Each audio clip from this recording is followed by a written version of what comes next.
What's going on, everybody? Welcome to the MLB Deeper Dive presented by Jock Market. I am Eric Lindquist. I'm going to be kind of just steering the ship, but the guy who's going to be doing all of the rowing on the other hand here, as we were talking about his Montana trip on the front end. Adam Scherer, you know him as Ship My Money DFS. Adam, how you doing, my dude? Doing good. Excited to be back. Excited to talk about baseball for the second time today, but also like the second time in probably the last year and a half. So looking forward to it. Well, yeah, your first time was this morning. You got all the kinks out, so you're ready to go now. Yeah. I've had time to, at least look at a little bit more stuff. This morning, I'd just gotten back to my apartment 15 minutes before the show. So it was kind of winging it, but feeling a little bit better. Well, I was going to say, in your defense, I mean, I got to catch a little bit of it. It seemed like you knew what you were talking about. So let's hope you continue to know what you're talking about here this second time around. I have a pretty good feeling that it's going to be like, I don't know, rowing a boat or mountain biking, getting it rained out. Yeah. So in Montana, you had a bunch of activities, one of which was, what was it, mountain biking you were going to do? It got rained out, which is fantastic for you. Yeah, it was great. Yeah, we're going to go mountain biking in Glacier National Park. And we got to the park entrance and the ranger was like, yeah, it's like hailing and lightning and wind, so probably turn around. So we went to lunch. I grabbed a beer, which is much more in line with what I like to do on vacation. That's amazing. Well, glad to have you back. I know everybody else there in the YouTube chat, as people are starting to roll in, are too. Make sure you guys hit that like button and that subscribe button and that notification bell so you know when this and all the other content at Awesemo is going live. That goes a long, long way for us as we start digging into the MLB streets. Adam and I are going to be spending a lot of time together this week. Looking forward to it. Looking forward to talking to about some of these bigger slates. We've got 8 games now on the docket for today. We just got the White Sox and Twins game rained out. Helpful to have News God, I can tell you that much. Makes it super easy to get those Slack notifications, to get those notifications from Awesemo MLB. So follow that on Twitter as well. Makes your life so much easier. But today's show is presented by Jock Market. And if you haven't heard, Jock Market has turned fantasy sports into the stock exchange. So forget about waiting until the end of games to make your money. Jock Market, it allows you to buy and sell shares of players in real time for guaranteed money today, instantly. And that's for NBA, MLB, even NHL's continuing on, and PGA. Definitely check that out for the weekends. You can make real money every single hour, every single minute of every single game. Use the pregame IPO to pick up shares of your favorite players, then buy, sell, or hold during the game based on your analysis or the analysis over here at Awesemo.com. Download the app to get started and use your exclusive Awesemo promo code. That's AWESEMO, Awesemo, for $50 first deposit match bonus. This is an exclusive offer only for the Awesemo community, so make sure to take advantage of it today. We are going to get started here. Let's just jump right into it, shall we? Yeah, sounds good. Let's do it. Mets plus 105 at Washington. 9 total runs here. This morning, we had no idea exactly who was going to be pitching. I can tell you for the most part, I don't know much about Paulo Espino. Maybe you do as a Nats fan. Good times. And then Jared Eichhoff on the other side. He's very bad at pitching baseballs. Talk to me about pitching here. Yeah, not a ton that I'm interested in. I don't know a ton about Espino either, but we haven't seen him go deep in the games. I mean, you've typically seen in the games he has gone relatively deep this year. It's like you're talking 50, 55 pitches. So not really someone that I think you're going to be too interested in from a DFS standpoint. Eichhoff on the other side, not someone you're going to be excited about either. I do think there's some merit to looking to him at low ownership in your larger field tournaments. One thing that Greg and I talked about this morning is that outside of the top of the pitching position, there's just not a ton that you're going to feel confident in. Eichhoff, I think, is a huge question mark. This is someone that if you go back to 2016, 2017, he definitely had decent strikeout stuff. He could put together some big games, had a really good breaking ball, but we've seen him throw a combined 63 or 64 major league innings since 2017. So there's not much to go on. There's not really too much reason to be optimistic that he's going to be the same level of pitcher coming back from his injuries. And even looking at his stuff in the one start that he made, if you look at the movement on his curveball, it wasn't quite as good as you got in the past, didn't have the same depth that he used to have. So by no means am I confident that Eichhoff is going to be very good. Do I think he's going to have a good game or anything like that? The Nats have a 5 implied run total. The only point here is that pretty much any pitcher that isn't at the top is risky on the slate. And so going to some lower owned guys and really just hoping for the best, understanding that in baseball, weird stuff happens and, there's still a decent chance that these questionable guys will have a decent start at, a cheap salary and low ownership. He is stretched out. He did throw 77 pitches recently. So that's, I guess, the sale on Eichhoff is he's capable of throwing 80 plus pitches. Yeah, I that's a fine sale, and we're losing two pitchers in Maeda, and then obviously Giolito that we're going to be garnering some ownership. That has to spread her out to some places, and most of it's going to go up for Giolito, and then the middle exposure that was there for Maeda is going to kind of funnel down and trickle to all these different spots. But Eichhoff, the best thing you can say about him is he is cheap. So that is a very good point that you are making in that regard. As far as bats, I mean, this is now a spot that we're going to be targeting to go. I mean, we were already going to be targeting it, regardless of who that pitcher ended up being there on the Washington side. 87 degrees right now in Washington there. 9-mile-an-hour wind going out to left field. That seems interesting as well. Both sides of this. I mean, the Mets, it's so strange because if you don't look at the standings, I just feel like the Mets never put up big run totals. Like, it just seems like they're never a team that pops for me. But, you know, you've got McNeil there, Lindor, Dominic Smith, Billy McKinney in the 5-hole. Good times. What are you kind of going to be doing with the Mets on that side? Yeah, so I think that it's, on the one hand, it's not the most appealing when you're expecting the opposing pitcher to be limited rather to like 50, 60 pitches, because you're talking about, getting matchups with the bullpen for probably half the game or so. But on the other hand, Espino has given up power to left-handed bats in particular. You do have left-handed power in McNeil, Lindor, Smith, McKinney's cheap. Alonso obviously is capable of doing damage against anyone. So I'm not looking at the Mets as, one of my favorite stacks or anything like that. Pretty modest 4.5 implied run total as well. But I think looking to, maybe some mini stacks there or using some of these guys like McNeil as a one-off makes some sense, because Espino has given up power, and, they do have power. They're projected to be owned about where they should be, about 6.5% ownership on DraftKings, 7.5% top stack percentage. So not a real strong lean one way or the other as far as the full stack goes, but I do think McNeil leading off at second base is a really strong value. I think that Smith and McKinney are reasonable values as well. I think McNeil, yeah, it feels like I hate to just flat out put it that way. I know that you play some more cash games here and there. It definitely feels cashy. Him and Ohtani, just plug them in and call it a day. And we just build around them with paying up for the other two dudes. We just go up and get Peralta and Bauer at this time because, good Lord. Anyway, Washington side, Schwarber only hits home runs at this point in time. We're seeing massive ownership there. Even at 4,700, I mean, for him to be under 5K in this spot makes very little sense. In terms of current production, also just what we can expect out of him in general, phenomenal power hitter. Rest of this lineup, you're getting Trey Turner.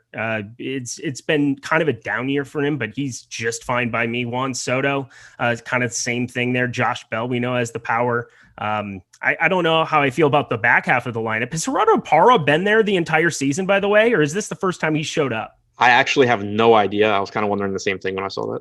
Okay, because I just came up to his name, and I mean, obviously everybody knows him from stacking the Rockies 50 million times, him in the 2-hole doing nothing for them. Those were good times. They were not good times. I mean, he was on the Nats World Series team, but I'm pretty sure he's played for like 6 teams since then. Wow. Okay, well, he exists. He's there, and he's 2K on DraftKings. That's why I'm pointing him out. But talk to me about the rest of this Washington team. Yeah, I mean, I think the spot that you're really looking at against Eichhoff, so again, with how much of a question mark Eichhoff is, the way I view it is, if I look back just to like 2016, get like as much data on him as I can, he's always struggled with left-handed power. And my assumption is not that he has gotten better over time. I think it's very likely he's gotten worse. But even if he stays the same, you would expect him to struggle with left-handed power. So I think that's the starting point. Looking at Kyle Schwarber, looking at Juan Soto, looking at Josh Bell, those 3 guys really stand out. But then you also just have the blow-up potential, where there's a very good chance Jared Eichhoff is just not a good pitcher by any stretch anymore, and he can just get lit up by this team. So there's no reason to shy away from Turner, Harrison, Gomes if you're stacking here. But I think the priorities are obviously Schwarber, Soto, Bell. I think so. Todd Strong does ask a question. This is where it gets very, very interesting, because people who look at just the top numbers, Juan Soto, he says, what is wrong with Soto? He's fallen off a cliff. I will still say he walks at a high clip. His expected WOBA is still 417, which puts him in the top 3% of the entire league. He's still just murdering the baseball when he hits it. The big problem is he goes from 18.3% barrel percentage last season to 10.5 this season. And it's just kind of like reduced some of the bigger games that we've seen out of him. But do you see anything with Juan Soto that's kind of sticking out to you? Not really. You mentioned the expected WOBA being high. I'm looking at his numbers against right-handed pitching in particular this year, still 402. Even his ISO against righties is only 117. His expected ISO is 183, which on the one hand is not very good for Juan Soto, but it still shows that, he should at least be producing better than he has. I think it's something that probably turns itself around. There's no real reason, unless he's playing injured, there's no real reason to think that Soto is going to go through like a prolonged decline. He's still in the very early part of his career. That's typically just not how guys progress. So I'm more or less treating him still like a very good hitter. Obviously, you would feel better if he were playing up to his capabilities, but baseball is just such, there's so much variance in baseball that at least seeing that he should be producing better than he has to this point makes me feel good. And like you said, the walk numbers are still there as well. Yeah, and just the ability for him to get on base to kind of create some extra production just elevates his floor a little bit more than most other guys that might be struggling, and you're getting zeros out of there on the daily. Not necessarily an issue that I see with Juan Soto. I think just based on it, I mean, I just see the discrepancy in the barrel percentage. I got to think that if he's going to start to square up the ball a little bit more here, it's going to go far, and he's going to be very, very good continuing to go far. He's 23 years old. Yeah. I mean, the other thing that I see kind of just like flipping through or looking through his numbers in 2019, this is only against right-handed pitching, but in 2019, he had 11.2 degree launch angle. In 2020, it was 6%. This year, it's 2.6%. So you're not getting, that's obviously not the trend that you want. He's kind of turning into Eric Hosmer. But I still assume that he's going to turn things around, at least to some extent. Also, yeah, no protection in the lineup. I think part of that is just Kyle Schwarber only hits bombs. So there's that. You do have Trey Turner hitting 309 ahead of him, but I do not worry about Juan Soto. I do worry about Dylan Bundy facing the New York Yankees in the next game. Los Angeles Angels, 5.1 implied runs. New York Yankees, 5.9. I've got Dylan Bundy on the bump. 8,200 on DK. That's not the correct price for a guy who's definitely started to take a little bit of a dip here this season. Well, a bit of a dip would be the right way of putting it. 6.68 ERA, 1.39 WHIP. Just bad outlying numbers there for him. His underneath numbers equally as poor in a lot of regards, limiting some of the hard contact, but 457 expected slugging, only a 21.7% K percentage. That seems very low for a guy that I thought was kind of trending up in a lot of the right directions. Had a 27% K percentage in 2020, and now facing this Yankees lineup. What do you think about Dylan Bundy today? Yeah, this is a spot where in previous years, I would actually be really interested in taking shots on Bundy in tournaments, despite the high implied total for the Yankees. Bundy was someone that he's always had issues with home runs, but in like 2019 through 2020, he had nearly a 30% strikeout percentage against right-handed bats in particular. You only have one lefty in the Yankees lineup, and it's Brett Gardner batting ninth. So that sets up really well for Bundy, on top of the fact that he throws his slider 30+% of the time. You have guys like Aaron Judge, Gary Sanchez, Giancarlo Stanton that at times look like they've never seen a slider in their life and just swing at it, regardless of where it is. But the big concern to me is that this year, even against right-handed bats, Bundy's strikeout percentage is down to about 23%. His swinging strike percentage is down from 16.5% over the last couple of years to 13.5% this year. So, it still, I think, sets up as the type of lineup where Bundy could just go out there and pile up strikeouts. Like if Bundy has any semblance of what we've seen over the last few years, this is about as good a lineup as it can get for his ceiling, but it's also still a very dangerous lineup for a pitcher that struggles with home runs. He's allowed about a 200 expected ISO to righties this year, 252 actual ISO. So there's a lot of risk here. There is some reward, but it goes back to your point about the pricing as well. 8,200, I think, is pretty tough to get to. So with Kenta Maeda at 7,500 not being on the slate anymore, maybe you can make the case to get some exposure to Bundy in tournaments, just needing a pitcher in that price range and knowing he does have strikeout upside. But again, this is just a pitcher that you should have very little confidence in. And my expectation would be that the Yankees fare better than Bundy does. So he's 6K over on FanDuel. And I think on FanDuel, for me, I'm going to have a majority, even of my tournament exposures, just basically being Bauer, being Peralta, specifically Peralta, who's 9,500. That's just a misprice for him at this point in time. But there's a number of these cheap guys. If you're trying to get a different build, that's one way to go. On DK, as we were talking about his pricing, 8,200. I mean, is it something where he's got a 7.2% chance of getting the top two pitcher percentage over on DK right now over at Osmo, and his ownership is right now 4.2%. I think that feels like a spot. Do you think he has the kind of ceiling in this spot where he could go for 20 something and possibly really beat a lot of dudes on the cheap end and just kind of hope everybody else doesn't get to a ceiling? Yeah, I mean, I still think he has a high ceiling because, even though his strikeout numbers against righties are down this year, he's still at 23.5% compared to 18% against lefties. So you're still getting that split there where he's getting a lot more strikeouts against righties. He still has a 20% swinging strike percentage on his slider, which he's thrown 37.4% of the time to righties. The ceiling is still there. I just feel like the confidence level, the percent chance of him hitting it is much lower based on what we've seen this season than I would feel that it was, last season or the season before, where I would be looking at this as a spot where, yeah, he could get blown up, but I think he legitimately has a good chance at a big game. Now it's more the ceiling is there. Like this is the type of lineup where if he's going to have a big game, this is what the lineup typically looks like. But I just don't feel quite as much confidence because he just hasn't been as good this year. Awesome. I just added him back to my player pool, so can't wait to blame you for everything. That's great. Michael King. We have no interest in Michael King, correct? Because he is just bad. 42.9% hard hit percentage, under 20% K percentage, walks dudes at a high clip. I mean, he's not going to go that far in this game, and I got to expect that just not a guy that I'm going to get to whatsoever. Yeah, I don't really see it either. The one thing that I'm really looking for in these cheap pitchers, because I'm willing to concede that there's no cheap pitcher that I'm going to make a strong argument for like why they're going to do well. But I think the one thing to pay attention to is guys that we can expect to at least go deep into games or relatively deep in the games if they do well. King hasn't really ever done that. You're typically looking like 60 to 70 pitches. I think considering that he's not very good either, if I'm going to roll the dice on a cheap guy, I'd rather go to someone, like Eichhoff that we can expect to go 80 to 90 pitches at least if he's pitching well.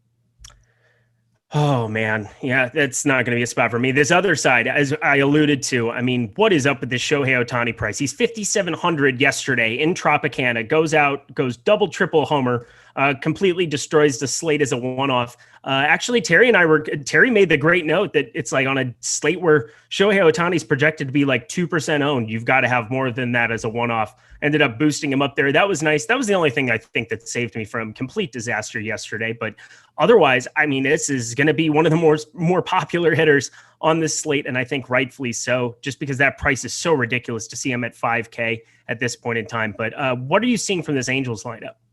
It's really interesting, I think, when you look, because we have the Angels as a stack being projected to be over-owned, but I think that's kind of a function of a few players in particular. Shohei Ohtani, I don't want to say is over-owned. I mean, he's projected for 27% ownership. I think he's very clearly one of the best plays on the slate. He's one of the best hitters in baseball. He's in a good matchup. He's not particularly expensive. There's no argument against Ohtani other than, it's baseball, stuff happens.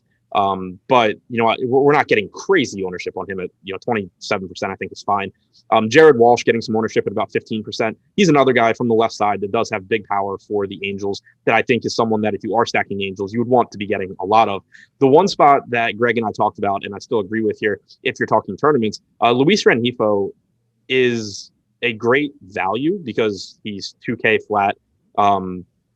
But he is hitting 8th, so that's something that maybe the ownership comes down. Yeah, that lineup just came out. Love seeing Fletcher in the top, because when you can put a slappy David Fletcher in at the leadoff spot, you got to do it. Yeah, so what I was going to say about Rengifo probably applies to Fletcher too once we update ownership. The second base position for the Angels, you have $2,500 Fletcher. You have 2K Rengifo. You also have 2K Scott Schebler, who I assume is going to get some ownership.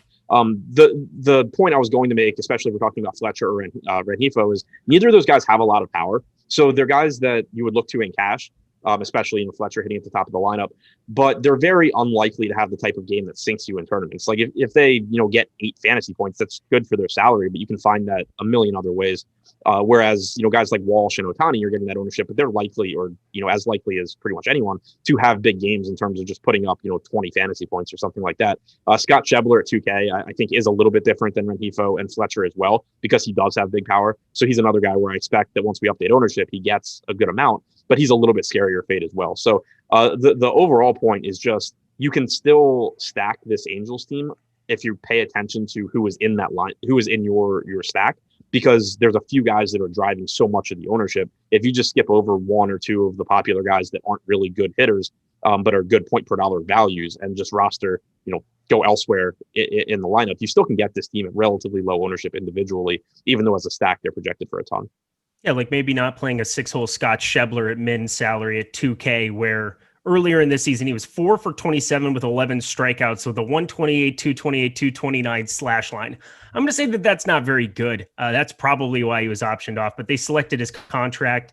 Now he is going to be batting 6th today. That lineup just hit. That's I don't know if I can get behind that. Can you get behind any Scott Schebler at that? I mean, he's 2K, so sure, maybe you're hoping for that one-off Cincinnati that home run potentially had at Great American going into Yankee Stadium. Obviously, it's going to be a good hitting environment if he gets a hold of one. I mean, 10 miles an hour blowing out, 85 degrees, 66% humidity. It is muggy in New York today. Yeah, I mean, I can still get behind Schebler at 2K because he is someone that has shown plenty of power in the past. He only has 42 major league games since the end of the 2018 season. He's had virtually no power in those games. It's a total of like 120 at bats or so. But, prior to that, he had a 184 ISO in 2018, 252 in 2017. And again, then kind of just fell off the face of the earth.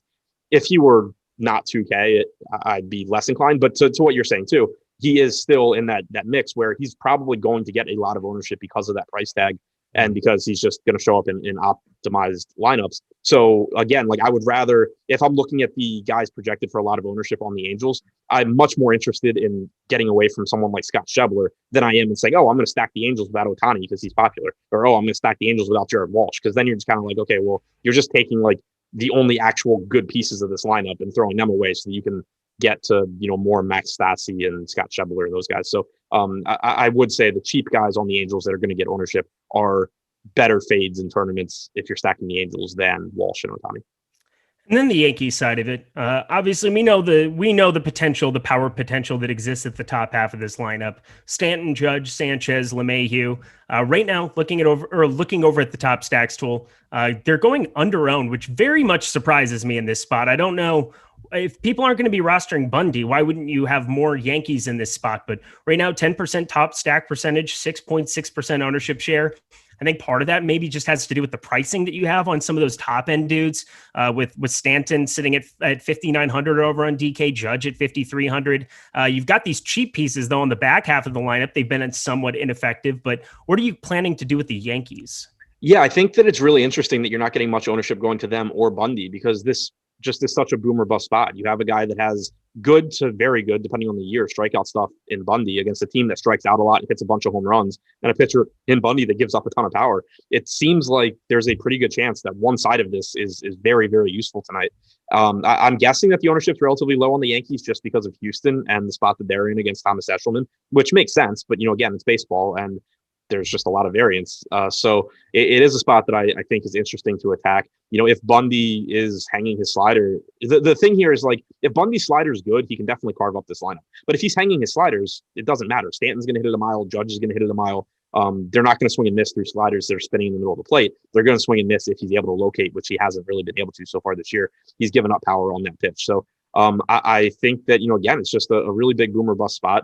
Judge has tons of power. LeMahieu's good. Sanchez has tons of power. Stanton has tons of power. To me, I think it's going to be easier to get to the Yankees than Bundy because of the pricing.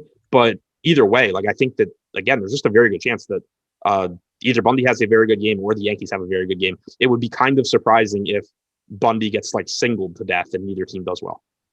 Agreed. I'm just going to bunch both of these ad reads together. We're just going to put it all together so that we can rattle off 6 games. We'll get flying. We'll get it moving. Tyler's giving me the head shake. That's the nod from the bullpen. He's coming in. We're ready to rock.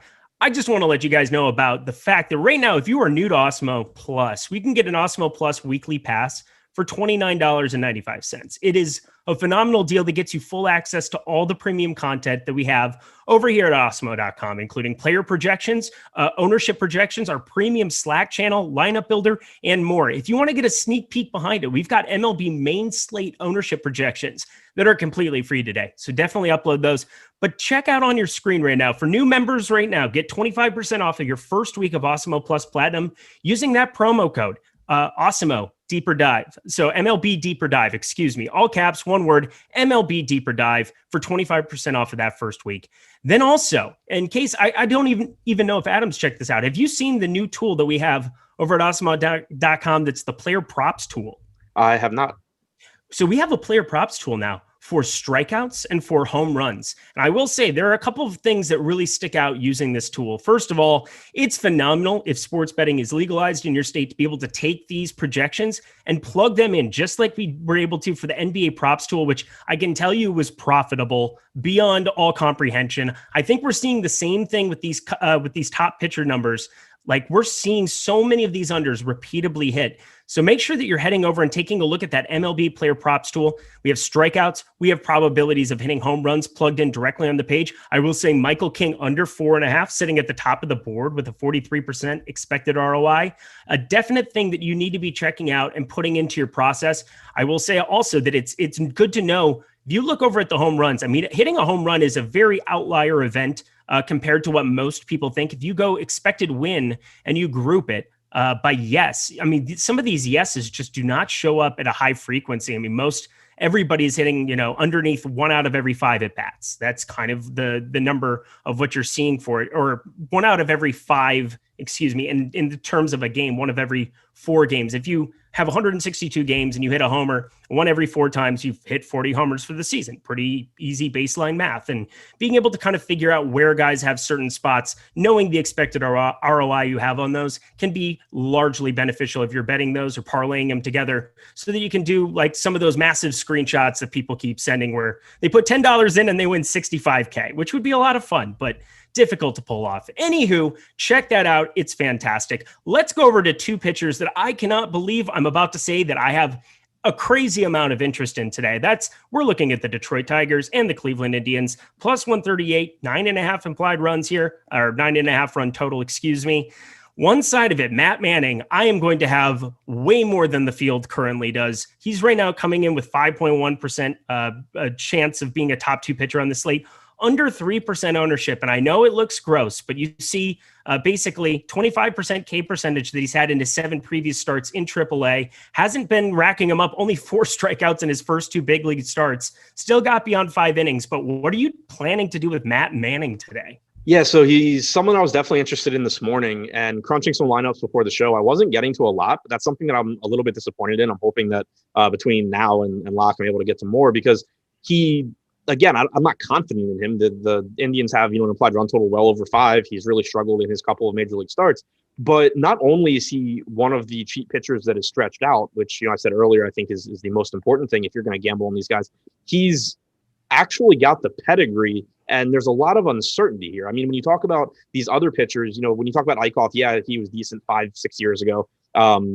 Faria was a top prospect who's dealt with some injuries. So, there's some uncertainty on those guys. But for the most part, you're talking about guys that are kind of known commodities. You know that they're not very good. Matt Manning's one of the top prospects in baseball. Just because he's made 2 major league starts and he has struggled doesn't mean he should just be written off as some, terrible, mediocre pitcher. And I think that it just makes it a little bit more intriguing in tournaments, knowing that we don't really know where this guy's ceiling is. He had good strikeout stuff in the minors. He's considered a top prospect.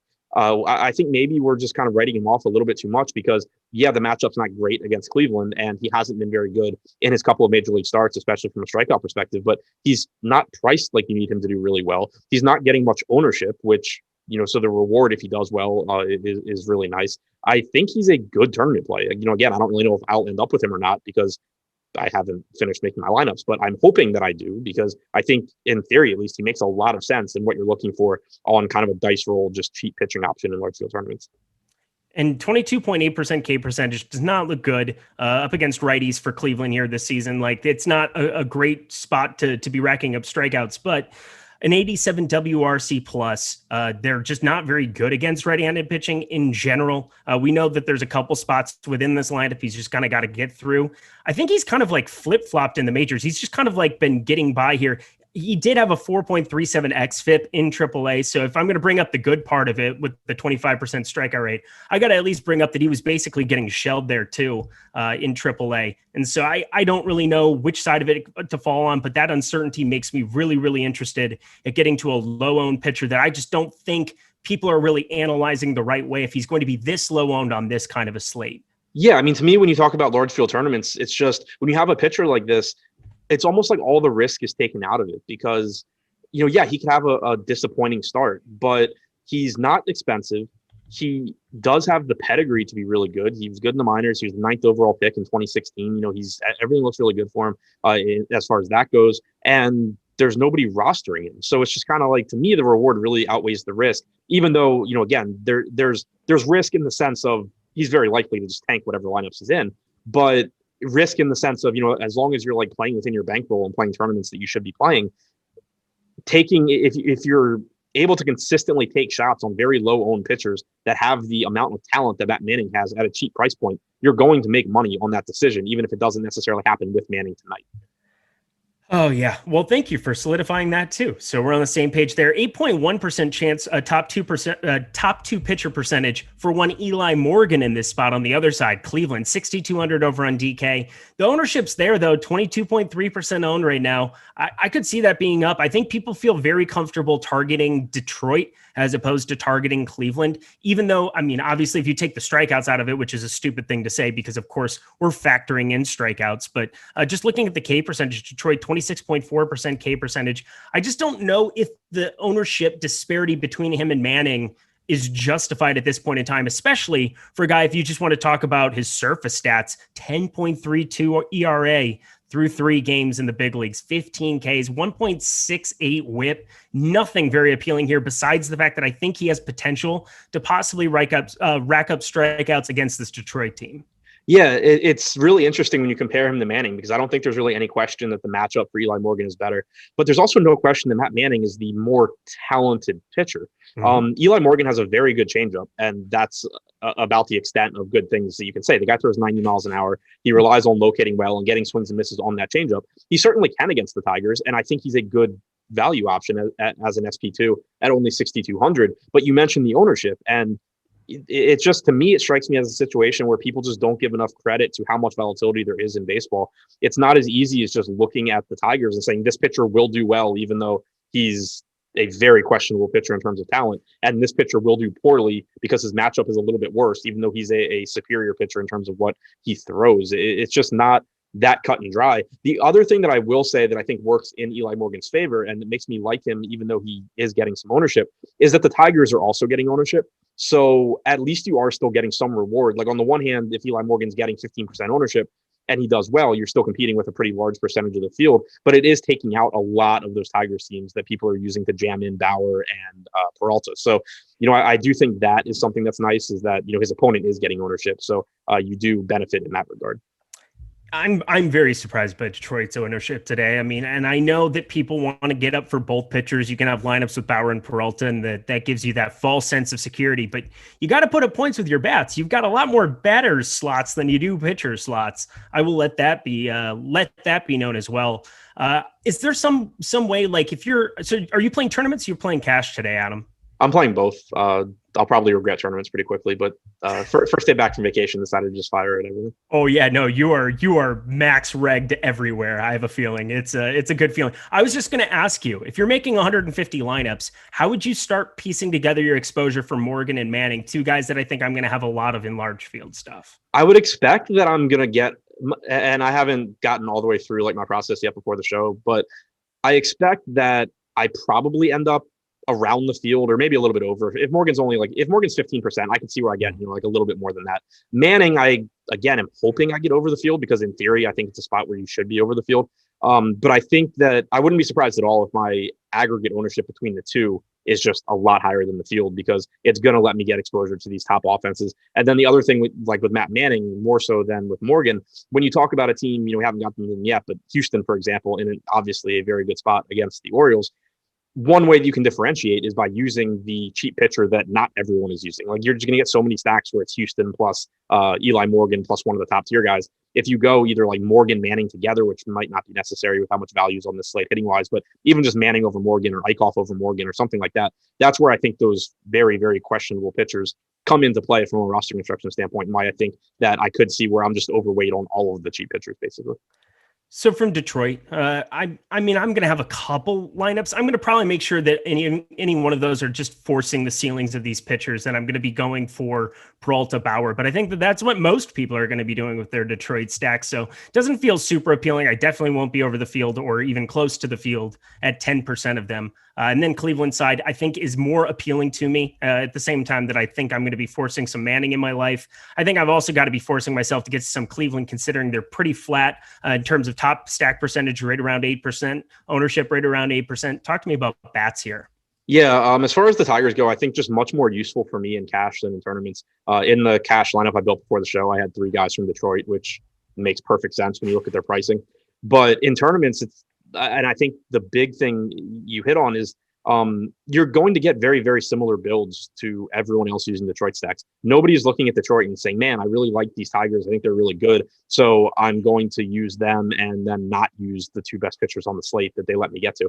So you're just going to get so much overlap with other Detroit stacks that it kind of, even though like you can make the same argument for Detroit that I did for Eli Morgan, where you're saying, yeah, they're popular, but also they're potentially knocking around one of the more popular pitchers on the slate. The problem is that if you stack Detroit, you're losing so many roster spots. When you assume you're stacking Detroit, then you're going Bauer Peralta. There's only a few spots for you to get different. Whereas when you talk about going with Morgan, you can still just stack a random, not a random, you can stack a low-owned team and just have a very contrarian lineup around Morgan, where it's much harder to do that when you go with the Tigers, because then you're going to get to the expensive pitching and then you're just going to have a few spots to fill out with bats. So you're just going to get so much overlap.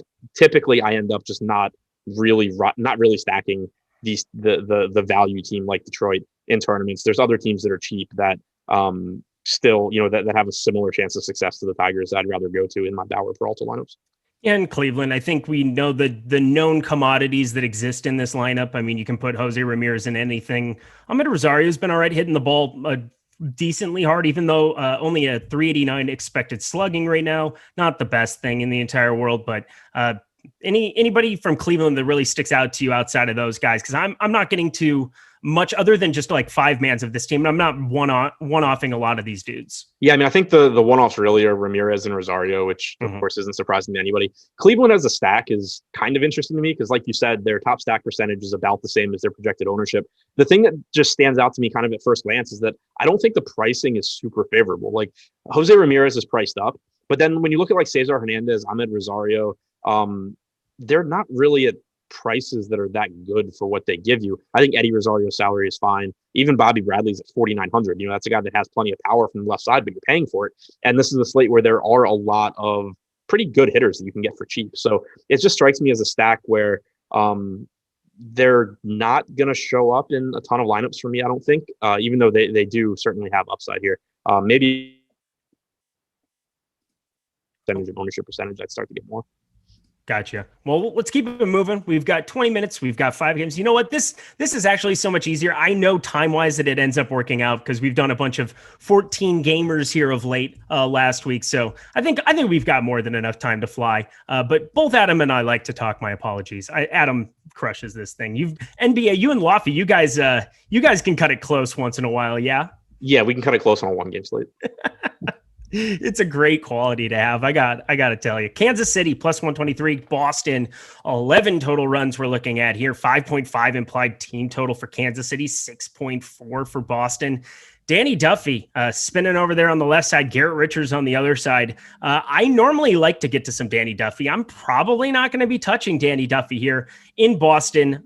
Pretty favorable ballpark, almost 90 degrees there, is 66% humidity, wind blowing out 10 miles an hour, and a bunch of righties that just murder lefty pitching. So it's going to be a difficult sell for me. And Garrett Richards probably in the middle of his worst career season. This has just been brutal to watch him of late, and hearing him talk about not being able to grip a baseball seems problematic when you're trying to grip a baseball. Talk to me about pitching here. Yeah, I think this game's really, really interesting because, starting with Duffy, I'm with you. I think it's going to be really tough to get to him at 8,800 just because he's unlikely to go really deep into this game. One thing I did mention this morning is that even though he only threw 15 pitches his last time out, he threw 42 like 2 days before that. So I think that was kind of just his throw day and they let him do it off the mound. I'm viewing it more like he threw like 65 pitches, in his last outing basically. Mm-hmm. But at 8,800, I'm still just not confident enough that you're getting enough out of him to be worth the risk, especially when you talk about the matchup against the Red Sox. What I will say is that, the Red Sox have a 6.2 implied run total. This game is, has the highest total on the slate, I believe. And the Red Sox are getting some ownership. Duffy is good. If you even get 4 or 5 innings out of him, like he's been extremely good at limiting power, even against righties this year. He's getting plenty of strikeouts. I certainly see why the Red Sox are getting ownership. I mean, it's a very scary lineup. They have a lot of right-handed power, really, like Hernandez through Renfroe looks really good. And then you still get Vasquez, you get Dahlbeck.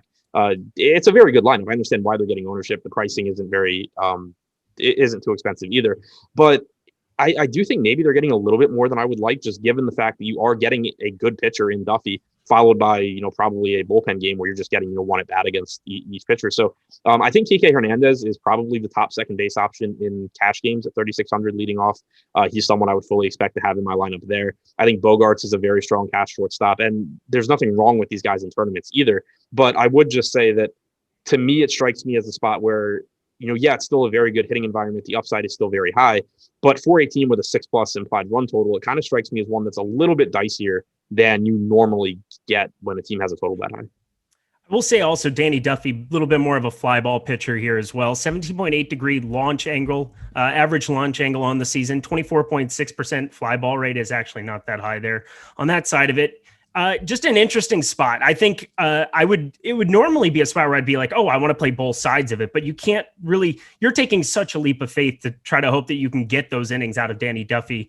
I think it definitely does, as you're saying, though. I think it definitely makes me a little bit trepidatious at their current ownership, but part of that is alleviated by the fact that Boston still is under-owned compared to their top stack percentage. I mean, we've got them for 13%, only coming in around 10% over on DK. I think there's some viability to still being above that number, but as you said, not getting carried away where it's like, oh, I need to be jamming them into 25% of my lineups or something. Yeah, and I will say one way, just looking at the individual ownership for Boston, I think if you're going that route, it makes sense, use JD Martinez, use Rafael Devers, because those guys are priced up. Like a lot of ownership's going to go to Bogarts because of the shortstop position. A lot of ownership's going to go to Hernandez because of his salary, and a decent amount of ownership's going to go to Vasquez and Renfroe because they're cheap. And in Vasquez's case, he's the catcher. But at outfield, you have a lot more options. So like $5,400 JD Martinez is going to be lower owned. People aren't going to pay $5K plus for Rafael Devers against the lefty, but if you're full stacking, you're kind of hoping that Duffy just gets knocked out of this game early and Devers has the platoon advantage for, let's say, the last 6 innings of the game. So, I think that's one way where going to a team like Boston, but using, especially in this case, when you're not talking about, oh, take these like really bad hitters that are low owned, take 2 of the best hitters on the team that people aren't going to roster nearly as frequently as they are these other cheap hitters. 3,600 Kiki. Is he in that cash lineup? Yeah, I'd be shocked about him with Kiki. Okay, I would be shocked too. I just wanted to throw him out there for questions. This is for my own purposes. I got to be self-serving to a certain extent on these shows as well. Going to the other side of it, Kansas City. So we talked, I think you did a good job of touching the bats for Boston. Kansas City side, a team that I'm going to stack up quite a bit still. I mean, Salvador Perez always makes a great one-off because of the catcher position. Definitely isolating a 56.4% hard hit percentage on the season, 556 expected slugging. Doesn't get gypped at the plate either, only a 2.6% walk rate. Kind of a funny thing that I always enjoy when my batters, I want 0 or I want 14. Like that's what I want out of them. So I definitely like this Kansas City side. Talk to me about them. Yeah, I'm a little disappointed with how much ownership they're getting because I thought maybe they'd go a little overlooked, because this is one spot that I think is really interesting from, I guess, a narrative perspective, for lack of a better word. Baseball, I think, is one sport where, because there's so much data, you can dive a little bit deeper into guys and have a little bit better feel, at least directionally, for what you expect to happen, whether it's an injury, whether it's in this case, Garrett Richards not being able to grip a baseball. He came out and said that he basically is going to need to come up with new pitches because he can't throw what he's thrown like his entire career. And it's backed up. When you look at that last start, he had like a 3% swinging strike percentage. He had a 12% chase percentage on pitches out of the zone, which for anyone not familiar with those numbers, both are absolutely atrocious. So that, it's just backed up. Like his fastball spin rate was fine, but he just had nothing on his curveball or his breaking stuff. And he said as much after the game. So this is a spot where, in some other sports, you'd kind of be guessing and saying, yeah, but you still kind of just have to rely on what he's been in his career. You can, with a little bit more confidence, at least say Kansas City's got a better chance at just blowing up here than they normally would against, Garrett Richards of any other point in his career. So I think that, if you did want to go into Fantasy Cruncher and kind of just thumbs up guys on Kansas City, it would make a lot of sense, because the median projection, it probably isn't going to be quite as favorable to them as it should be, given what we know about Garrett Richards right now. And so then you look at these guys, Solaris cheap batting second, Perez, Santana, Merrifield, I think all strong options. The one thing that does kind of hurt from a stack standpoint is that Santana and O'Hearn are the same position. Oh, sorry, O'Hearn's in the outfield, so it doesn't even O'Hearn's got an outfielder now. Yeah. They just added that, so you're not too far out. He was like 2K when he came back. He was in Yankee Stadium, and I was like, pushed the chips all in at like 4%. It ended up working out really well because, whenever somebody gets called up who has power, you got to think that he's working on some stuff. They're isolating him out to like work through his issues. And O'Hearn just got called back up and right off the bat, bang. So that was fun times. But yeah, he's added some outfield eligibility, I believe. So that's definitely a plus. Yeah. And this is another team kind of like Boston where the aggregate ownership is pretty high. But if you look at where it's actually going, 2K Emmanuel Rivera, like, okay, fine, he's a good value, but that's someone you can skip in a stack if you're trying to like not have the highest owned Kansas City stack and not be too worried about it. Whit Merrifield only getting 4.5% ownership, Carlos Santana only getting 4%. So this is another team where you're seeing their aggregate ownership be driven up a little bit because of the value guys that people are going to use to get to the good pitching. If you're willing to take a chance on some of these cheap arms and just, especially if you're multi-entering, just hope that one or two of them have pretty good games, you can get the actual good hitters on Kansas City. And Baltimore, your Baltimore Orioles plus 245 going into Houston. Not been very nice to be facing Houston of late. Good Lord. They've just been in fuego. So there's that 3.8 implied run total for Baltimore. Feels high looking over at the lineup builder over here at Osmo, with Thomas Eshelman there on the mound, Zach Greinke on the other side, 6.2 implied runs for the Houston Astros. I don't think we need to talk about Thomas Eshelman. I'll save you that problem. But Zach Greinke, kind of an interesting case study for today, simply because we've got Kyle Hendricks and Zach Greinke, and we'll get to Hendricks here next. But I think you're getting an opportunity where if you don't have those ceilings from Peralta and Bauer, you can get a little bit cheaper. And I think the potential for a guy like Greinke to go deep against this Baltimore team exists. Just been doing what Zach Greinke does. He could go 8 innings, and that can basically be a couple strikeouts on that side of it rather than him racking up 8 or 9 Ks. Yeah, he's been getting deep in the games. The matchup against the Orioles is fine. The park is fine. I think the biggest thing that makes it difficult for Greinke is just that there's not that big of a price gap between him and the guys at the top and Peralta and Bauer. So to me, where he makes the most sense in lineups is if you do have a chalkier lineup, if you stack maybe in a Detroit stack going Greinke instead of Peralta or something.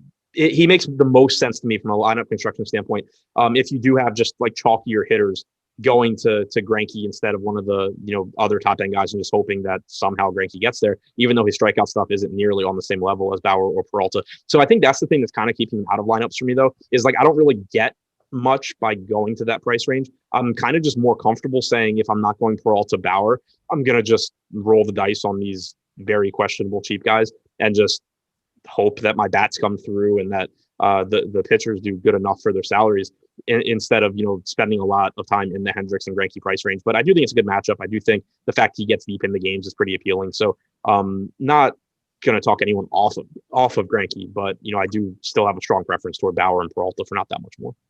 Thomas Eshelman is so bad. So let's talk about Houston bats. So 5.36 expected slugging in 2020. He only had a 3.89 ERA in 2020, which is kind of fascinating. His expected ERA was 6.33. There's some disparity there that has caught up here in his first 2 starts of 2021. It has been very, very bad for him. I don't see it getting much better through 2 starts as well. 24.6 degree launch angle here. These Houston Astros are in such a good spot. And I don't blame anybody that wants to be going that direction. It feels like a fantastic spot. And if you're going to somehow get positive leverage on them, they're right now right behind Boston. I think they are my favorite stack of the day, and bar none.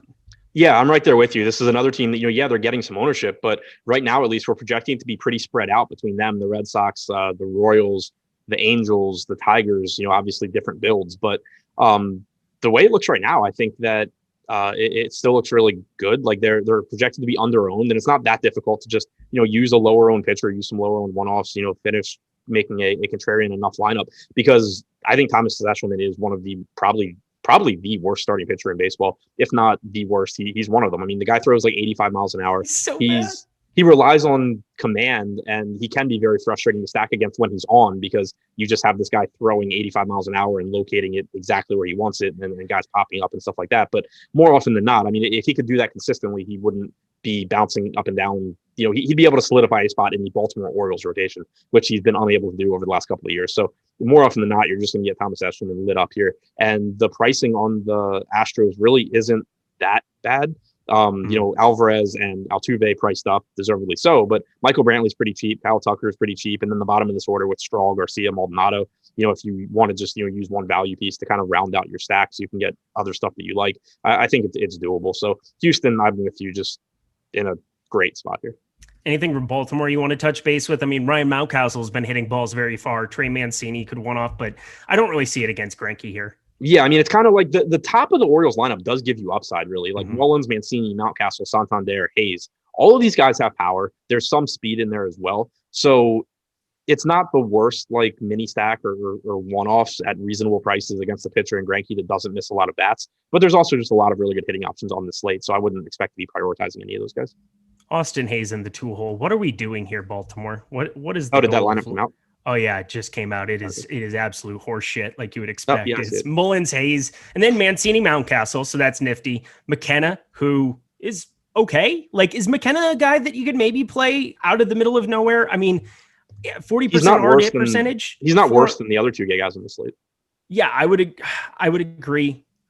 I might mix him in just randomly because again, 2K is 2K. That's kind of the way that I look at that. I mean, it's just a value play. And I think I would rather go his direction than I would expect because of the Angels being popular in Yankee Stadium, that you might see a guy like Scherer see a lot of ownership where you're going to see like 0% on this dude. Right. And I guess to rephrase, McKenna probably is worse than some of the other 2K guys. But for all intents and purposes, when you're just talking about a tournament, 2K McKenna is going to beat whatever the popular 2K guys are often enough where, assuming he gets no ownership because he's on a team with a 3.5 implied run total against Greinke, you can just play him instead in tournaments. Like if you're paying up for the 2 pitchers, using a 2K McKenna, using a $2,400 Severino, even a 2K Domingo Leyba at second base, like none of these guys are good. $2,600 Austin Hayes, he actually is good, but using those guys on a team that's going to go overlooked from a stacking perspective, individually, their range of outcomes really just isn't different than these crappy 2K guys that people are going to play. So we'll move on. We're going to make up some time. We're going to definitely go 5 over. That's kind of a foregone conclusion here at this point, but I think we can keep it moving. Chicago plus 130 going up against Milwaukee, 7.5 total runs here for this game. 2 pitchers that we definitely got to talk about. Kyle Hendricks on one side, who I basically was saying he's basically personified living on a prayer for the last, I don't know how long, feels like quite a while. If you look through he has been limiting hard hit percentage here for a while, 38.3. That's a decent number, but an expected slugging of 501 and under 20% K percentage. How does he keep doing this? Yeah, he's someone that I've never been a big Kyle Hendricks fan, especially in DFS. And it's kind of just for years been like when he has a good game at 30% owned, I just lose a bunch of money. This year I've been rostering him a little bit more for whatever reason. I think probably just because I've been playing more cash and, he's been terrible. So it's been a lot of fun dealing with Kyle Hendricks throughout my DFS career. But here it's kind of, I'm not really that interested. Like he doesn't strike out a lot of guys. He's getting a little bit more ownership than Greinke. I think between the two, I would rather go to Greinke, especially seeing this Orioles lineup that is just not good. I mean, even for an Orioles lineup, it's bad. So I give the edge to Greinke because the Greinke doesn't strike people out argument doesn't really hold water when you're comparing him to Kyle Hendricks because he doesn't really strike guys out either. That Greinke is capable of going deep in the games. He's got a more favorable matchup against the Orioles than Hendricks does against the Brewers. And I think he's probably still just a better pitcher than Hendricks is. So I do prefer Greinke in that price range if I'm going there. I do too, especially as you said, looking at that back half. Yesterday's lineup was pretty dog crap as well from the Orioles. So well done by your team, just kind of changing the entire slate for me. That's nifty. Kyle Hendricks definitely not going to be getting close to that 22% ownership or whatever it was at. Was it 28% here at this point in time? 24%. I was getting close. We're spitballing. Milwaukee, Freddie Peralta, definitely my favorite pitcher on the slate over on FanDuel, 9,500. Probably my favorite pitcher too at 10.5. You're getting a discount off of Bauer, and God, has he just been freaking good. 36.4% K percentage leading the slate, 36.8% hard hit percentage on the season, 295 expected slugging, basically on the exact opposite end of the spectrum from Kyle Hendricks. What could you possibly say? Play Freddie Peralta. Yeah, there's nothing negative to say here. I mean, even, obviously you want to pay attention to whether things have changed with the substance rules. Struck out 10 last start in 6 innings against Arizona. Obviously very, very good to see. Like you said, 44.5% strikeout percentage against righties this year, 29% against lefties, not giving up much power to either side. And then you have a Cubs lineup that, while it is lefty heavy, that would be like the one negative thing, I guess, is that they are running out, not including the pitcher, they're running out only 2 righties in Baez and Bryant. So that's not great for Peralta, but it's still fine. He still struck out 29%. I think it's very close between him and Bauer for top pitcher on the slate, but I do really like Peralta. I don't really have anything negative to say about him other than the Cubs lineup is about as bad as it could get for him, especially when you consider like Hayward's not a high K guy. Eric Sogard is like the most annoying hitter to face or to watch your pitcher face. But revenge narrative. Oh yeah, that too. But yeah, all in all, play Freddie Peralta. Okay, yeah, play Freddie Peralta. And then I'll have like a one-off of Jock because I would just kick myself. It's a lefty that just hits the ball hard and can go off at any random point in time. I'll have like 2%, so don't get ridiculous or make me think anything to talk about from the Cubs lineup whatsoever. No, I mean, obviously Peralta's going to get ownership, so guys like Peterson and Happ that have power from the left side makes some sense in your largest field tournaments, but it's still an 8-game slate. There's still plenty of spots to go to that don't involve facing Freddie Peralta. And is Luis Urias the most mispriced batter on all of DraftKings at $5,000 today? Yeah, I thought maybe that while I was on vacation, he just like turned into a new player or something. He did not. Yeah, it doesn't make a whole lot of sense to me. And Greg and I talked about it this morning. I would love to get to the Brewers because I think Kyle Hendricks is getting too much ownership, and I'm not a big Kyle Hendricks fan. But the problem is just the pricing here. I mean, I don't want to pay $5K for Urias. I don't want to pay $4,800 for Adames or Narvaez. I don't really want to pay $5,700 for Yelich when, like Shohei Ohtani is $5K, for example. It's just a really expensive team. So on the one hand, they are projected for like 1% aggregate ownership, which puts you in a very good spot in these top heavy tournaments. If they do happen to go off, pricing kind of becomes irrelevant.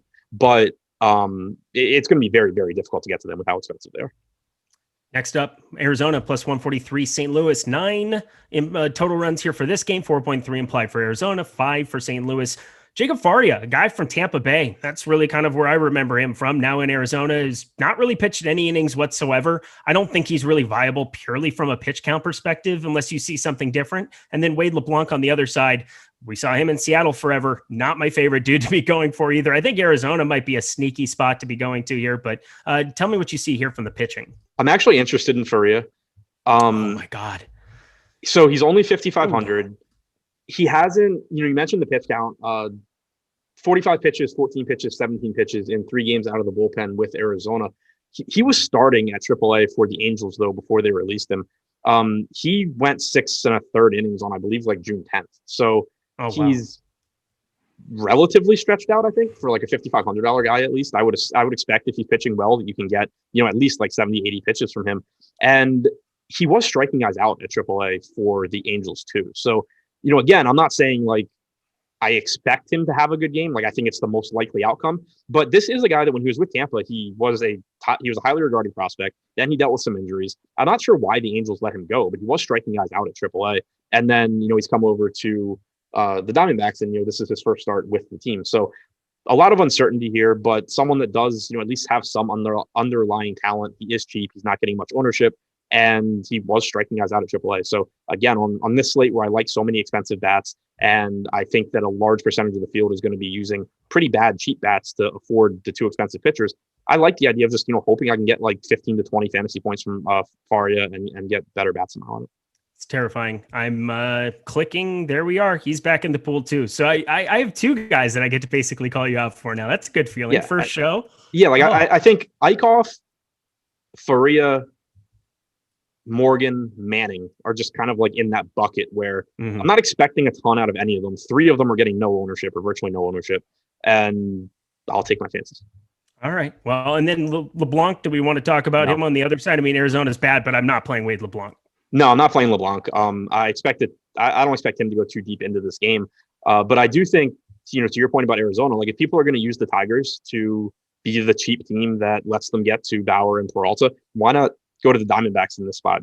I think that maybe the matchup's not quite as good when you consider they'll probably get a lot of bullpen arms from the Cardinals, but it's still a really cheap team where you're basically just hoping that they beat the Tigers and score like 8 runs or something. Yeah, there isn't a single batter 1 through 6 that I'm not overweight to by a drastic margin right now with Arizona.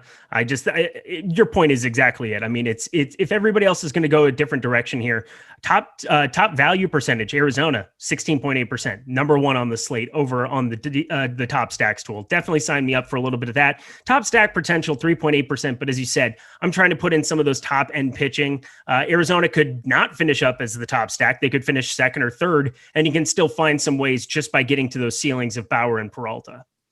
Yeah, and their hitters aren't terrible. Like Tim LeCastro's fast. Escobar, Walker, Cabrera can all hit. Rojas is cheap enough. Pavin Smith is cheap. Like it's not a good offense, but it's not like you're going to guys, that are like AAA level players necessarily. All right. And on the other side of that, St. Louis, I mean, it's going to be the murderer's row, the same dudes. I mean, if you're going to play Jacob Faria, you still probably want to have on the other side some Dylan Carlson, Paul Goldschmidt, Nolan Arenado, Tyler O'Neill, all those guys down the line. Yes. Yeah, for sure. And one thing to mention about Faria, going back to his time with Tampa, he has actually always struggled with right-handed power a bit more than lefties. So that's something that's really interesting when you look at a middle of the order that has Goldschmidt, Arenado, O'Neill, Molina, DeYoung batting 2 through 6. All righty. And now we're bringing it home, San Francisco and the Dodgers plus 160 San Francisco. Let's just jump to pitching here. So we've seen DeSclafani have a ceiling at certain points, certain times this season, 2.77 ERA, a 1 whip. I mean, who is this guy? Yeah, he's someone that I've really liked forever and normally lets me down. But I don't have any issues using him in tournaments here. Like, of course, the matchup is terrible against the Dodgers, but you're taking Kenta Maeda off this slate. So when you're going to like mid-range pitching, it basically leaves you with DeSclafani at 7,300 and Bundy at 8,200, sort of like sandwiched around where Kenta Maeda was. So I'll roll the dice on some DeSclafani, especially if he's projected for low ownership. If you were to get more ownership and it starts to pull away from guys like Greinke and Hendricks, for example, I'd be less interested. But if the field's going to like move a bunch of that Maeda ownership to Greinke and Hendricks, I'll roll the dice for 2K less on Anthony DeSclafani and just hope for the best. Yeah, 8,300 on FanDuel. It's only 400 away from Greinke. I think with that Baltimore lineup, there's no way that I could talk myself into doing that on FanDuel as much. Maybe a share or two out of 150 there, but on DK for sure, you're getting the savings. I don't really completely hate it. The Dodgers are starting to get back to full strength. That's your definite knock on it, is that they could definitely go and light him up. But in tournaments, you're looking for the ceiling outcome. He's shown to have a ceiling. Didn't he have a no-hitter earlier this year? Who? Didn't DeSclafani have a no-hitter earlier this year, or am I misremembering? He has one. I don't remember if it was this It might have been just a complete game shutout that was just like a massive slate winner earlier this season. I'll take a look while you talk to me about Trevor Bauer, because Trevor Bauer, very important talking point. I think we both established we like him a little bit less, all price considered, over on FanDuel and DraftKings today, but it's still Trevor Bauer who's found a way to continue to get strikeouts. I think a lot of the spin issues were overblown to a certain extent with him, just because I think if somebody's going to figure it out, it's going to be the mad scientist, right? Yeah, I think that, I think it's been overblown too. I mean, he gave up 3 home runs against the Padres. His spin rate is down more than anyone else on the slate, but the guy just has so many good pitches he can throw that I'm not all that worried about it. When you've seen, 10, he still struck out 10 against the Padres. He struck out 8 against Arizona the start before that, 8 the game before that against Texas. Like, you haven't, the strikeout stuff's still been fine. Now you've got a pretty good matchup against the weak Giants offense. I still think Bauer is neck and neck with Peralta. I don't really see a big difference between the two. I think in cash, you're definitely just plugging them both in. I think in tournaments, there shouldn't be a big ownership gap between them. If there does end up being a gap, I would just lean toward whichever one's lower owned. But yeah, I still really like Trevor Bauer here, even with all of the negative narratives, I guess, around him. DeSclafani threw a 3-hitter, complete game shutout against the Colorado Rockies on the 26th of April. And then he did on the 6th, so that'd be June 11th. So 3 games ago, ended up putting up. So he's had 2 games of 43 plus DraftKings points. That's called a ceiling. And I mean, I know it's the Dodgers and that's ridiculous, but at 1%, give me a tiny bit of DeSclafani, right? Yeah. Okay. That's as long as the ownership stays low, I'm interested in DeSclafani. Yeah, that's fair. And then on the other side, so the Giants have been the surprise team of the entire season. I think I've said that multiple times, where it's kind of is crazy what they're able to do, but they also strike out a 25.9% clip over against right-handed pitching for the season, 112 WRC plus. So there is a power potential that exists there. And each shot's at taking some shots on Bauer in the event that, that continues where he's giving up some power. Yeah, I mean, it's really tough, I think, to get to the Giants. If you did, I would look to if Alex Dickerson's in the lineup at 3,500, I think that makes some sense. But overall, I think it's just a spot where there's other options I like more. Agreed. And then the Dodgers side, we've got them starting to get back up to, I definitely have more interest in going to the Dodgers, I think, than what the field currently has. Right now, 4.7% ownership share. I'll probably be a little bit over top of that as they start to get back to full health and to getting all of the main dudes back in those lineups. But I want to see Bellinger there. I want to see, Gavin Lux maybe batting a little bit higher. He'd be 3,700 over on DK. But what are you doing with the Dodgers? I think, they're obviously one of the higher upside teams. Ownership wise, they're coming in about where they should be according to the top stack tools. So I don't feel really strongly one way or the other. I think that against DeSclafani, you typically do prefer left-handed bats. So you're looking at Muncy, you're looking at a $3,900 Bellinger. as I think the two guys that stand out the most. But of course, there's no problem with Betts, Turner, Will Smith at catcher either. Any final words for the people as we get out of here? We just went into turbo mode there at the end. Felt good. Yeah. So one thing I will mention, just kind of reading up on some more Jake Faria stuff as we were talking, still certainly could be limited. Again, he was starting for AAA, but he threw 17 pitches on the 25th. So like that could be a throw day and he goes deeper today, or they could have him on a limit. But I did get the answer to the question of why the Angels let him go. He actually had an opt-out in his contract on June 1st. He pushed it back 2 weeks. They still weren't ready to call him up, so he opted out. They didn't actually let him go. Interesting. All right. Well, man, contract negotiations and figuring stuff. Baseball is just out of its mind with everything. Yeah. I mean, the number of rules that they have on prospects, the Chris Bryant issues that have existed. It's wow. Love you, baseball. But any final words for the people, Adam? Good luck. It should be an interesting tournament slate with a bunch of pitching that I have no confidence in. Me either. Can't wait. Yay, baseball. But either who, we've got MLB Live Before Lock coming right up after us. We've got Eytan and Greg. It is Eytan and Greg. That's going to be a fun combination. So definitely check that out. Stick around. We've got NBA Live Before Lock coming up with Lofty and Josh. That'll be must-see TV at 8 p.m. Eastern time. How'd you get out of duty going up with that with Lofty? Get out of the NBA Live Before Lock? Yeah. How'd you get out of that? I don't know, but I guess I'm just on full-time baseball now, I guess. All right. Well, let's ride. Guys, we'll see you later. Best of luck. And hit that like button on the way out.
right? That's what they say. We continue it rolling here as we're live before lock, MLB edition, and we'll do our best to keep it in the time constraints because we don't want Josh and Lofty going crazy and bitching and moaning that they don't have enough time for the NBA live before lock. So it's not just myself, Greg, Ehrenberg in the house, the two of us charged with dominating this slate for you over the next now 48 minutes. This is going to be the shortest show in the history that you've done as far as an hour is concerned, Greg.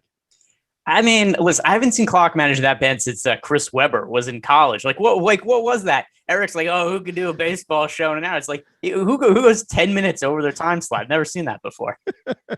Well, Eric kept saying that they started late, and therefore it pushed everything back. But isn't part of managing the clock realizing, all right, you got dealt a bad hand for whatever reason, and then you have to tighten it up. You can't go into turbo mode when you're already 10 minutes late. You have to go turbo mode when you're like 5 minutes off. Yeah, listen, as far as I'm concerned, that was all Eric Lindquist's fault. Everybody, also follow him on Twitter at Eric Lindquist and just tell him how disappointed you are in his clock management skills. Absolutely. Greg on Twitter at Ehrenberg DFS at Shander Show. For me, Tyler is producing the show tonight, brought to you by Jock Market. We have a lot of things to tell you about, not only over at Jock Market, but here, Awesemo.com as well. But we don't have a ton of time, and we'll take as many questions as we can for Greg on the premium Slack as well as the super chat. So make sure you are active as we hit you up here to lock coming up in less than an hour. But I'm just curious, I don't know how much you've talked about it on MLB shows specific. We are now a little bit into it, where we've even seen one instance where somebody is under the microscope. But how are you factoring in, including tonight, the changes that MLB has addressed as far as really cracking down on substances with pitchers? Yeah. So, I mean, some of it is kind of, a gut feeling to an extent, also looking at the data. Cause I've not been very heavy at all on Garrett Cole since he, since the crackdown started, and his results, he's actually pitched, okay, relative to a real life standpoint in a couple of his starts. He had a start against the Royals where he pitched 8 innings and only gave up 2 runs. He had a start against the Blue Jays where he only gave up 2 runs across 7 innings. So on paper, those are good starts. We look at his underlying numbers, and his strikeout rate's been way down, the spin rate, and also he's been complaining to the media about not being able to grip the ball. So, there's been a lot of signs that there was a downfall coming, and then that kind of came to fruition last game where he just totally got shelled by the Red Sox yesterday. There's nobody I view quite that way today.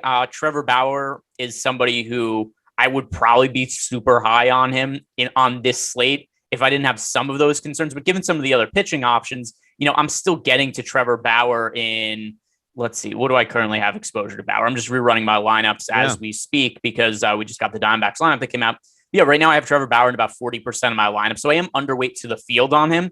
But this is a spot Trevor Bauer at home against the Giants. Had we not had any of these spin rate issues, and by the way, his average spin rate is down, like 400 or so RPM since the rule changes have taken place. So, it is a spot where Trevor Bauer, I'm factoring a little bit, but not to the point where with Garrett Cole, I've hardly rostered him. Fair enough. And I think just looking at it as a whole tonight, you mentioned Trevor Bauer, and we'll always start with pitchers, looking at the guys up there at the top. And I imagine that another guy you're getting to a lot as far as exposure in your lineups would be Freddie Peralta. So just looking at guys at the top of your list, at least as far as who you're getting to, Trevor Bauer, you mentioned 40% of your lineups. How are you getting to Peralta? Yeah, so Peralta is my most rostered pitcher today. At the start of the day when I did the strategy show earlier, we had 3 studs to pay up for pitching that Adam and I were kind of dissecting and trying to figure out which way we wanted to go. It was Freddie Peralta, Trevor Bauer, and Lucas Giolito. And at the time, I felt pretty strongly that it was Peralta 1, Bauer 2, Giolito 3. Now, obviously, since then, the White Sox game has gotten rained out, so we no longer have Giolito to consider. So now it's just Freddie Peralta versus Trevor Bauer. In cash games, just because of the ownership, I think you want to jam both of them in for DraftKings purposes.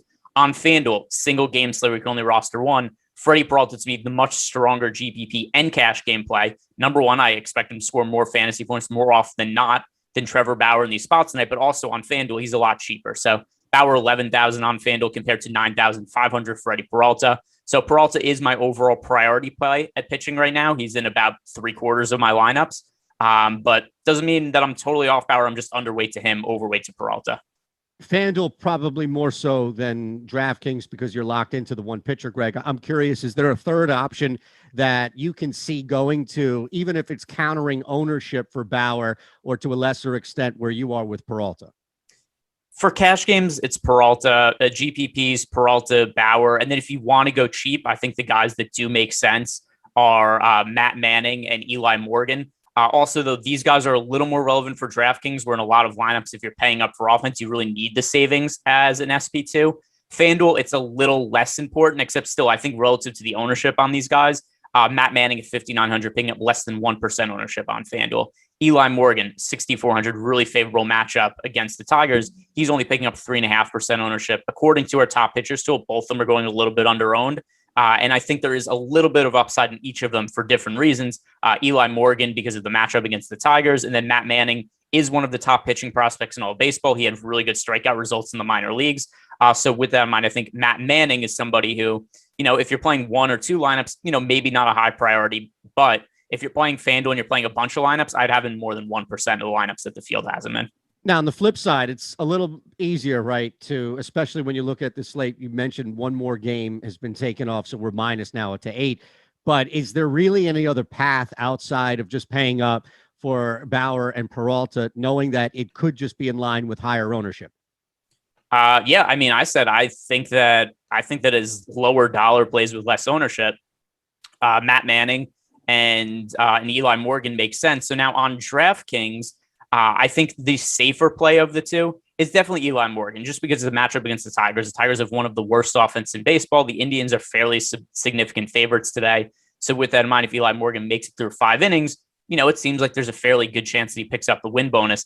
But on the other side, I am getting to a decent amount of Matt Manning and GPPs pitching for the Tigers today. The matchup against the Indians isn't ideal. However, it's really the acumen of Matt Manning as a pitching prospect. So if you go to FanGraphs and you look at the overall prospect rankings, Matt Manning is the 19th overall best prospect in baseball by the ratings right now. So overall, in terms of pitching, he's one of the absolute best pitching prospects that baseball has to offer right now. If you look at his numbers so far, not really a whole lot we could take away from it. He's only pitched 10 innings. The results have been poor. He has an 8% walk rate and 8% strikeout rate. But if you go back to his minor league numbers, the strikeout rate, pretty solid looking this year in AAA, 25% K rate, going back to 2019, 28.1% K rate. And then that was in AA. In A ball, 31.7% K rate, 32.1%. Then you go back to 2017, 32.9% K rate in A ball, 2016, 37.7% K rate in rookie ball. So I look at somebody who's very cheap on DraftKings. It's very hard to find salary savings at pitcher. There's no ownership going to him right now. He's a well-regarded prospect, and it looks like if he pans out, he's a pitcher who's going to have, pretty significant fantasy upside based on his strikeout numbers in the minor leagues. It's hard to feel good about it because he's pitched 10 innings in the big leagues with really poor results, but I think it's worth taking a chance on for this specific slate at his kind of ownership. 2 guys, and just looking at where they are on DraftKings as far as cost, and maybe that's a bigger factor than just the matchup or where they are currently compared to Peralta and Bauer, trying to get a better performance and maybe the likelihood of that not working towards Greinke or Hendricks' favor. Are you not getting to any of these guys much at all tonight due to any of those circumstances? Hendricks and who else? And Greinke. No. So the issue I have with both of them is that neither of them are very favorable fantasy pitchers because they just don't generate strikeouts. And especially at this point in their career, Zach Greinke was once a really good fantasy pitcher with a lot of strikeout upside. But this year, he has a career low 17.9% K rate. His average fastball velocity is now down to 89 miles per hour. So Zach Greinke at 37 years old, still a capable starting pitcher. His numbers aren't awful for the year, 3.56 ERA, 4.15 expected ERA. But there's the issue that, number one, like I said, he's not striking guys out. That really limits his fantasy upside. But then also that neither DraftKings nor FanDuel ever really priced him down for his fantasy performances. So he's still really expensive on both sites. And it's hard for me to reasonably see him working himself into a GPP winning lineup. 9,800 on DraftKings. On FanDuel, he's priced at 8,700. So I would much rather roster Trevor Bauer, Freddie Peralta than Zach Greinke. Kyle Hendricks, kind of similar, has never been a high strikeout guy. And then also, if you look at his underlying numbers this year, they're really poor. So not only is Kyle Hendricks not generating strikeouts this year, which, we never expect that from him anyway, but he's a 3.84 ERA this year, which fine, that's middle of the road. But the underlying stats, he's a 5.12 expected ERA, 5.07 FIP. If you look at his projections for the rest of the year, Zips has him with a 4.45 ERA for the rest of the season. Steamer has him with a 4.21. So you factor in a guy who's probably slightly below league average at this point in his career, potentially even worse if his underlying numbers hold up. And then also the lack of fantasy appeal and that he's expensive. I'd rather stack the Brewers than roster Hendricks. Oh, so there it is. Because I was going to ask, basically, the follow-up is how much can the individual matchup sway you with Hendricks, knowing that they could take advantage, or he, part of me, could take advantage of a lineup that could K. But it seems like you answered the question immediately in saying that you have more not even in staying away from Hendricks in the game entirely, but just the flip side, which is the confidence in the Brewers to get to him early and often. I mean, not really that. I just like the Brewers more than what their projected ownership is right now. So we have the Milwaukee Brewers currently projected for 1.3% ownership as a team. I have about 5% Brewers stacks today. So that's around 5x the field. I'm overweight to them, but it's not like I have some sort of massive investment in them. I just don't like Kyle Hendricks that much as a pitching option today. He's become pretty popular now that we've had the other games rained out. So, Kyle Hendricks right now on DraftKings is projecting for 24% ownership. The fact that Kyle Hendricks is going to be in about a quarter of the field's lineups, that's a little bit crazy to me. And it's a spot that I would like to get a little bit of leverage on. All right. So before we look at a little deeper with stacks, you mentioned the Brewers and kind of where they are overall, where we have them. And again, top stack tools. We have so many great premium tools available for you here on Awesemo today. The main slate ownership projections available for you. The NBA Showdown single game player projections also free for you. But why wait? As we say, it's free for you every day, $29.95 a week for Awesemo Plus. So make sure you're on part of this Awesemo Plus community and using everything that's available to you, especially going congruently with all the shows that we have, like tonight here live before lock. So is there anybody else that you are getting to, even if it's low exposure, that you're looking at either a contrarian punt or just maybe taking advantage of being so away from the field on ownership that's worth a mention from a pitching standpoint? So there's only 5 pitchers I really have significant exposure to, and that is Freddie Peralta, Trevor Bauer, Eli Morgan, Matt Manning, and then the other one who we've not talked about yet is Anthony DeSclafani. So DeSclafani, I hate the matchup. He's pitching against the Los Angeles Dodgers. That's, about as difficult a matchup we could get. Plus he's on the road pitching in Los Angeles. So, all of that is a little bit problematic. But if you look at his numbers this year, he's had success and he's cheap on DraftKings. FanDuel, I don't think there's any reason to consider DeSclafani on a single pitcher site. But, DraftKings is a viable SP2 just because the price tag is favorable at only 7,300. And then you look at DeSclafani's numbers this year, 2.77 ERA, 3.36 expected ERA. The strikeout rate, 23.1%. Not great, but acceptable relative to his price tag. He's currently only picking up 4% ownership in our latest ownership projections. By the way, ownership projections are free over at Awesemo.com today, so you can go check those out. But yeah, just given the low ownership that we have projected for Anthony DeSclafani and that the other cheap pitching options, they're pretty poor today. I don't have the utmost amount of confidence in the other guys I'm getting to, in Eli Morgan or Matt Manning. So I think that DeSclafani, another guy, really low ownership. At least he's been a good starting pitcher this year. Hate the matchup, but, quality starting pitcher who's cheap, and that's enough for me to consider him on this slate. Now, I did see a couple of things pop up on the chat I wanted to address with you, but one of them is something that you just answered, but in case people were thinking of other names kind of in that realm of DeSclafani, you have Garrett Richards as well. So that was the specific question from D's Dongs between the two of them. And again, it just gives me the opportunity to reference so many fantastic names we have here as part of the Awesemo community. So there's your answer. At least D's Dongs is Greg's going to go with the latter. The other is apparently Butthole Jenkins was a little butthurt for something that you said in a previous show. Now, I must have missed this, or was this the last show that you and I did together? Yeah. He was upset when I poo-pooed his knowledge of Canadian music. Oh, that's it. Okay. Yeah. Okay. What? He wasn't the one who dropped Corey Hart on us, right? No, it was. Let's see. So, yeah. You may be standing corrected then, right? At that point. Yeah. So listen, no regrets at all, but listen, I love Butthole Jenkins, and to answer his question, I love Butthole, but to answer his question that he always pops the chat. He goes, "Hey guys, cut the crap. Who's the best play on the slate?" Yes. So hey, listen, the guy I have the most exposure today is Freddie Peralta. That's for you, Butthole. Absolutely. And we'll do that individually when we go through. I mean, that's just how we should transition into each. All right, cut the crap. Who's the best stack right now on the slate, Greg, right? I mean, that's how we should just transition into everything. And yes, we remind you, hit that like button as Troy Lofton has reminded you on the chat. Make sure you're subscribed here to the Awesemo YouTube channel. That does so much for us. Really helps us out. We don't ask much and we give back so much here, interaction and making sure that you're up to date on everything. So with that said, let's move to offense here. And again, we remind you that the top stacks tool is one of the best pieces of metrics to use here on the site. It's awesome. It gives you a ton of different things to look at, including ownership share. So Boston, really, we have 3 that are going to be heavy here, Greg. Boston, Houston, New York. Let's start with your specific top stack that you're getting to the most tonight. Yeah, so the two teams that I have the most exposure to are the Houston Astros and the New York Yankees. We can touch on the Red Sox in a second, but Sure. yeah, so the Houston Astros and the Yankees, number one, most importantly for me, they do have the two best leverage scores on all of the top stacks tool. Now, the reason for that is because what I suspect a lot of people are going to be doing with their lineups today is punting at offense to try to pay up for pitching. So that's why we see like the Detroit Tigers picking up a ton of ownership today. So the Tigers will only have with a 4.8% chance of being the top scoring stack of the day. But with that in mind, everybody looks at the pitching options on this thing and go, these guys all suck. I don't want anything to do with them. So what most people are going to try to do is play Trevor Bauer and Freddie Peralta in the same lineups and then just go cheap at offense and punt. That is something I actually like to do a lot in general. It is, I think, the preferred option in cash games today.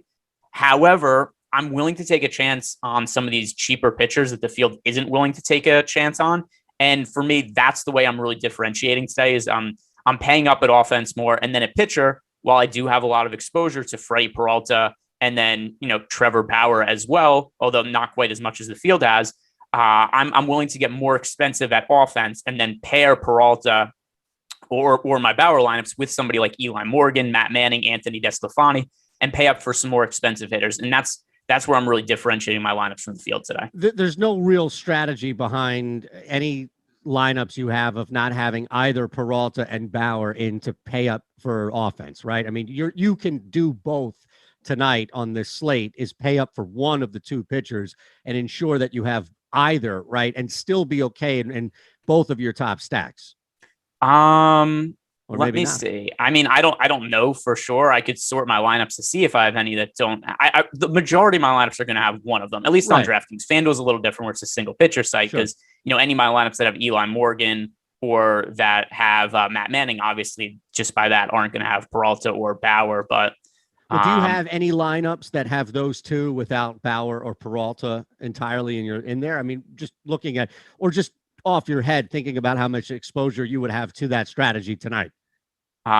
Let's see. So I'm sorting my lineups right now. I have one lineup that is Matt Manning and Eli Morgan. And I have one lineup that is Eli Morgan and Anthony DeSclafani. That's out of 150 lineups on DraftKings. So yes, I have two lineups that that pair cheap guys together. But so the majority, that means all of my other lineups have one of either Freddie Peralta or Trevor Bauer. And I assume you're stacking either Houston or New York in those two lineups, correct? That don't have either of the two big names tonight. Let's see. I could sort this and figure it out. I think we need to know, right? This is why you're here. Drop the knowledge on us, sir. So my lineup that has my lineup that is Eli Morgan and Matt Manning and it's together on DraftKings, that is a Houston Astros stack. Okay, fair enough. Just making sure. So let's look at the Red Sox here as far as why you are and how much, first off, you are getting to Boston tonight. And just looking at where we have on the top stacks tool, clearly 12.8%. So they are in the lead. You only have them. Yankees, Royals, we'll talk about a couple of other teams that are hovering.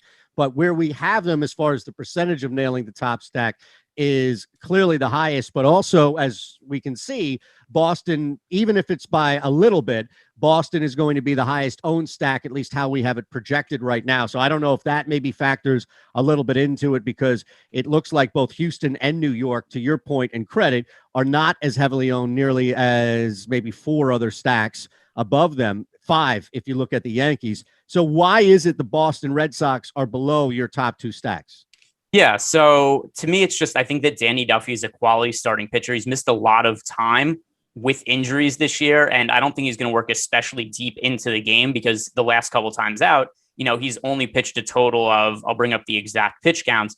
I know his last outing, he only threw 1 inning and 15 pitches, although that was kind of a scheduled idea because he was making an appearance only a couple days after he had started before, but Danny Duffy, yes, it was last two appearances. Kind of throwing out the last one. He only threw 15 pitches, but it was also 2 days after a start. The start before that, he threw 42 pitches. So I assume that Danny Duffy is going to see a slight uptick in workload. And with that in mind, maybe somewhere in the neighborhood of 60-ish pitches for Danny Duffy. At his price tag, that doesn't make him viable on FanDuel or DraftKings. However, his results this year, He has a 1.81 ERA. He has a 3.53 expected ERA, 2.36 FIP. His strikeout rate, he's striking out 29.1% of the hitters he faces. I think Danny Duffy is going to be very effective when he's on the mound. Now, at least that's relative to the matchups that the Astros and the Yankees have, because the Red Sox obviously have a very good offense. They could certainly hit Danny Duffy. I'm getting some exposure to them as a stack. I just have way more exposure to the Yankees and the Astros. The reason being the Yankees and Astros, the pitchers that they're facing. Tom Eshelman is starting for the Orioles today against the Astros. Garbage. He stinks. Like, he just can't get out big league hitters. And we're comparing him to Danny Duffy. Danny Duffy is miles better than Eshelman, who doesn't belong on a big league roster. And then we look at the matchup that the Yankees have. They're going up against Dylan Bundy. And now Dylan Bundy has been up and down throughout his career. But once again, Danny Duffy is much better pitcher than Dylan Bundy. Dylan Bundy this year, 6.68 ERA, 4.54 expected ERA. He's giving up a whole lot of fly balls, only a 41.6% ground ball rate. And he has a really high home run to fly ball rate, 19.7%. So then I look at some of the game logs for Dylan Bundy. Recent starts, home runs. Last start was the first time he hadn't allowed a home run in over a month. Before then, one home run, 3 home runs, 2 home runs, 2 home runs. This is a guy who more often than not allows multiple home runs. And then you consider the power in the Yankees lineup, and it's not hard to see a route where the Yankees hit, 2 or 3 homers off of Dylan Bundy. So to me, just in summation there, Danny Duffy is a much better pitcher than Dylan Bundy or Tom Eshelman. So that's why I think the Astros and the Yankees are better stacks than the Red Sox. That's a lot. And I think it makes total sense. I'm curious, when you look at their opponent and how much you may weight the total here. It's the highest total that we have. Odd Chopper, of course, is where you can get everything done for you, all the work and homework done for you. Now, granted, it's not like everything else is hovering at 9 or 8.5. You do have that Yankees Angels total with just a half a run below. Oh, I stand corrected as far as Pittsburgh, Colorado earlier in the day, but just for the purposes of our slate tonight, the 11 run expectation there from the books, does that maybe have any impact on you as far as when you or how much you'd get to Kansas City, let's say, knowing what you just laid out with Boston?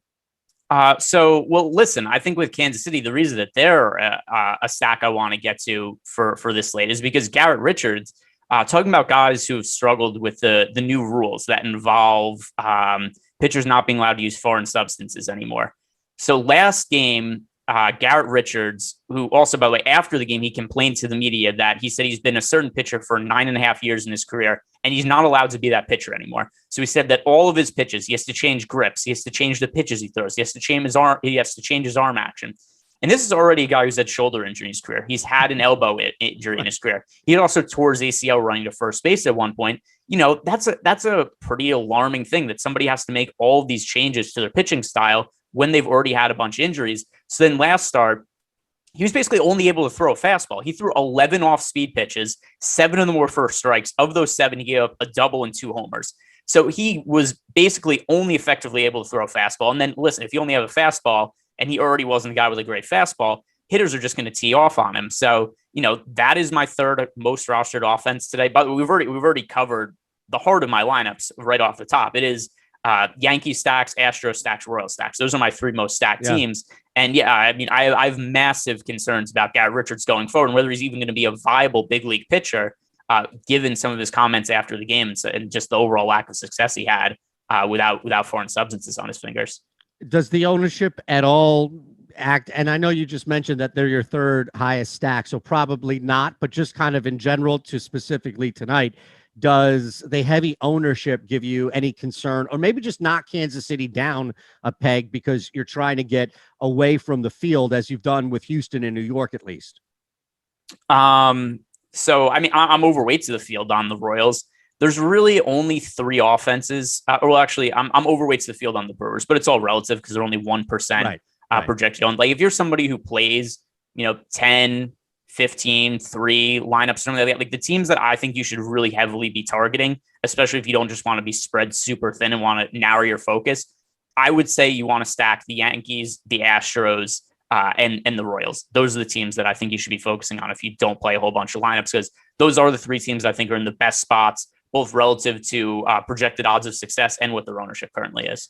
Who is the stack? Maybe it's the Angels. Who is the stack? And I just bring them up because they are, like Boston and Kansas City, the only other team that has a double-digit ownership share.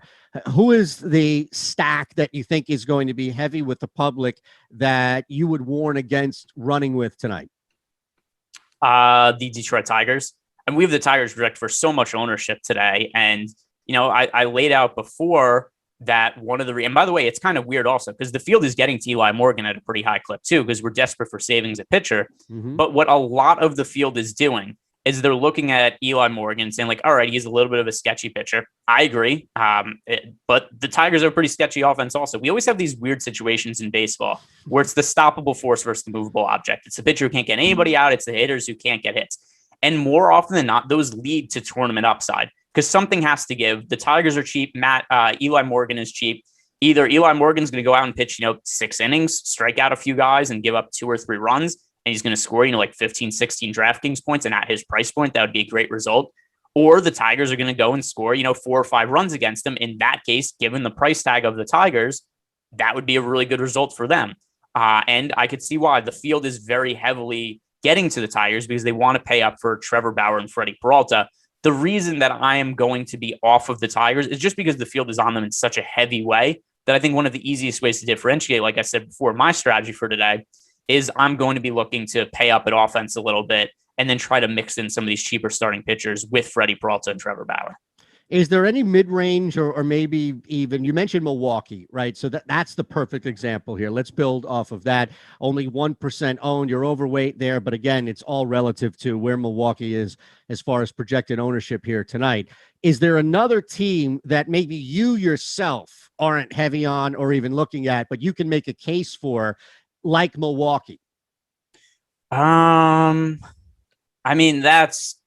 Listen, if there was a team I could make a case for, I would just be rostering them, right? There wouldn't be a spot where I'm like, oh, this team's in a great spot, but I just don't want to play them. Well, not even in a great spot. Like Milwaukee, I think is in a decent spot because of the matchup, and clearly you could take advantage of the ownership being so low. So this is, again, not, I think, the majority of your lineups or heavy exposure to your lineups, but if you were throwing out like a punt scenario here where you can make a case as far as a long shot stack to hit, and maybe there is 1 or 2 in your lineups that you've worked at. It seemed like Milwaukee was that one team for you. So that's why I didn't want to lead you down to another team and lead it more as far as if somebody were to ask that as a hypothetical, let's say on the chat.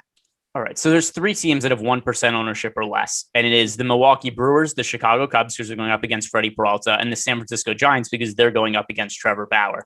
To me, I think Kyle Hendricks is nowhere near the quality of pitcher of Freddie Peralta or Trevor Bauer. So with that in mind, that's why I think they're the team with, 1% sub ownership that makes sense to get to. I'm not super keen on stacking against Trevor Bauer or Kyle Hendricks for this particular slate. Last time out, I did stack against Trevor Bauer because he pitched against the Padres and I had concerns about his spin rate. And also he's a guy who, when he struggles, he tends to give up home runs. The difference for this slate, though, is there are so many crappy pitchers. And we kind of, number one, need to get exposure to Trevor Bauer. But then number 2 also is that I just think that every other offense is in such just a way better spot than the Giants and the Cubs today. So I'd be willing to take shots on Kyle Hendricks just because I don't think he's very good and they're project for low ownership. But to me, I really think it's justified that the Giants and the Cubs, that people aren't stacking against Bauer or Peralta today. Who would you be more surprised at breaking the slate tonight? Giants or Cubs? Probably the Cubs, just because Trevor Bauer, there's definitely still some lingering concerns I have with the spin rate with him. And then, the other thing also is, when Trevor Bauer struggles, we've seen him give up home runs at times. So, I think in the event that Trevor Bauer doesn't pitch well, he has a 15.2% home run to fly ball rate this year. He gives up a whole bunch of fly balls. Last start against the Giants, he gave up 3 home runs. He's given up 3 home runs twice over the last month. So, I think the team that's more likely to go off would be the Giants. But once again, that's something I don't think is a very strong play, though. Now, aren't you happy that we answered D's Dong's questions? We got a great show, guys, and thanks for answering questions. Hopefully hit us up with a like, and he subscribed now to the channel knowing what we're all about. But don't you feel a little bit better, Greg, answering D's Dong's question? Hey, listen, I'm happy answering everybody's questions. Come back, throw them in our premium Slack chat, throw them on YouTube, follow me on Twitter, DM me. I'm very codependent. I get to everybody's questions. So yeah, ask me questions wherever you want. Yeah, I do see that. You are very accessible. A man with a lot of knowledge and information in this world. You are very accessible. I'll give you that. Listen, It's a big problem. If I actually ever get a significant following online, it's an issue because that will encompass all of my time. I spent my entire night last night was just arguing with Celtics fans on Twitter because what were you arguing about? Because I was kind of making fun of the way that teams will overrate all their own players and will want to do a trade. So I said like, hey, Celtics fans aren't going to want to trade Jaylen Brown for Damian Lillard. And then a bunch of showed they're like, yeah, why would we want to trade Jaylen Brown for Damian Lillard? And it was like, well, aha, there we go. Point proven. So yeah, but then I just took to arguing with Celtics fans for like a good 6 hours last night. Well, look, if you get bored tonight, do the same thing, except come to Philadelphia and replace Brown with Simmons, and you'll have a lot. That'll get you 18 straight hours of activity. Yeah, well, I think at this point, everybody would be on board with it. Yeah, you'd be. It's Twitter.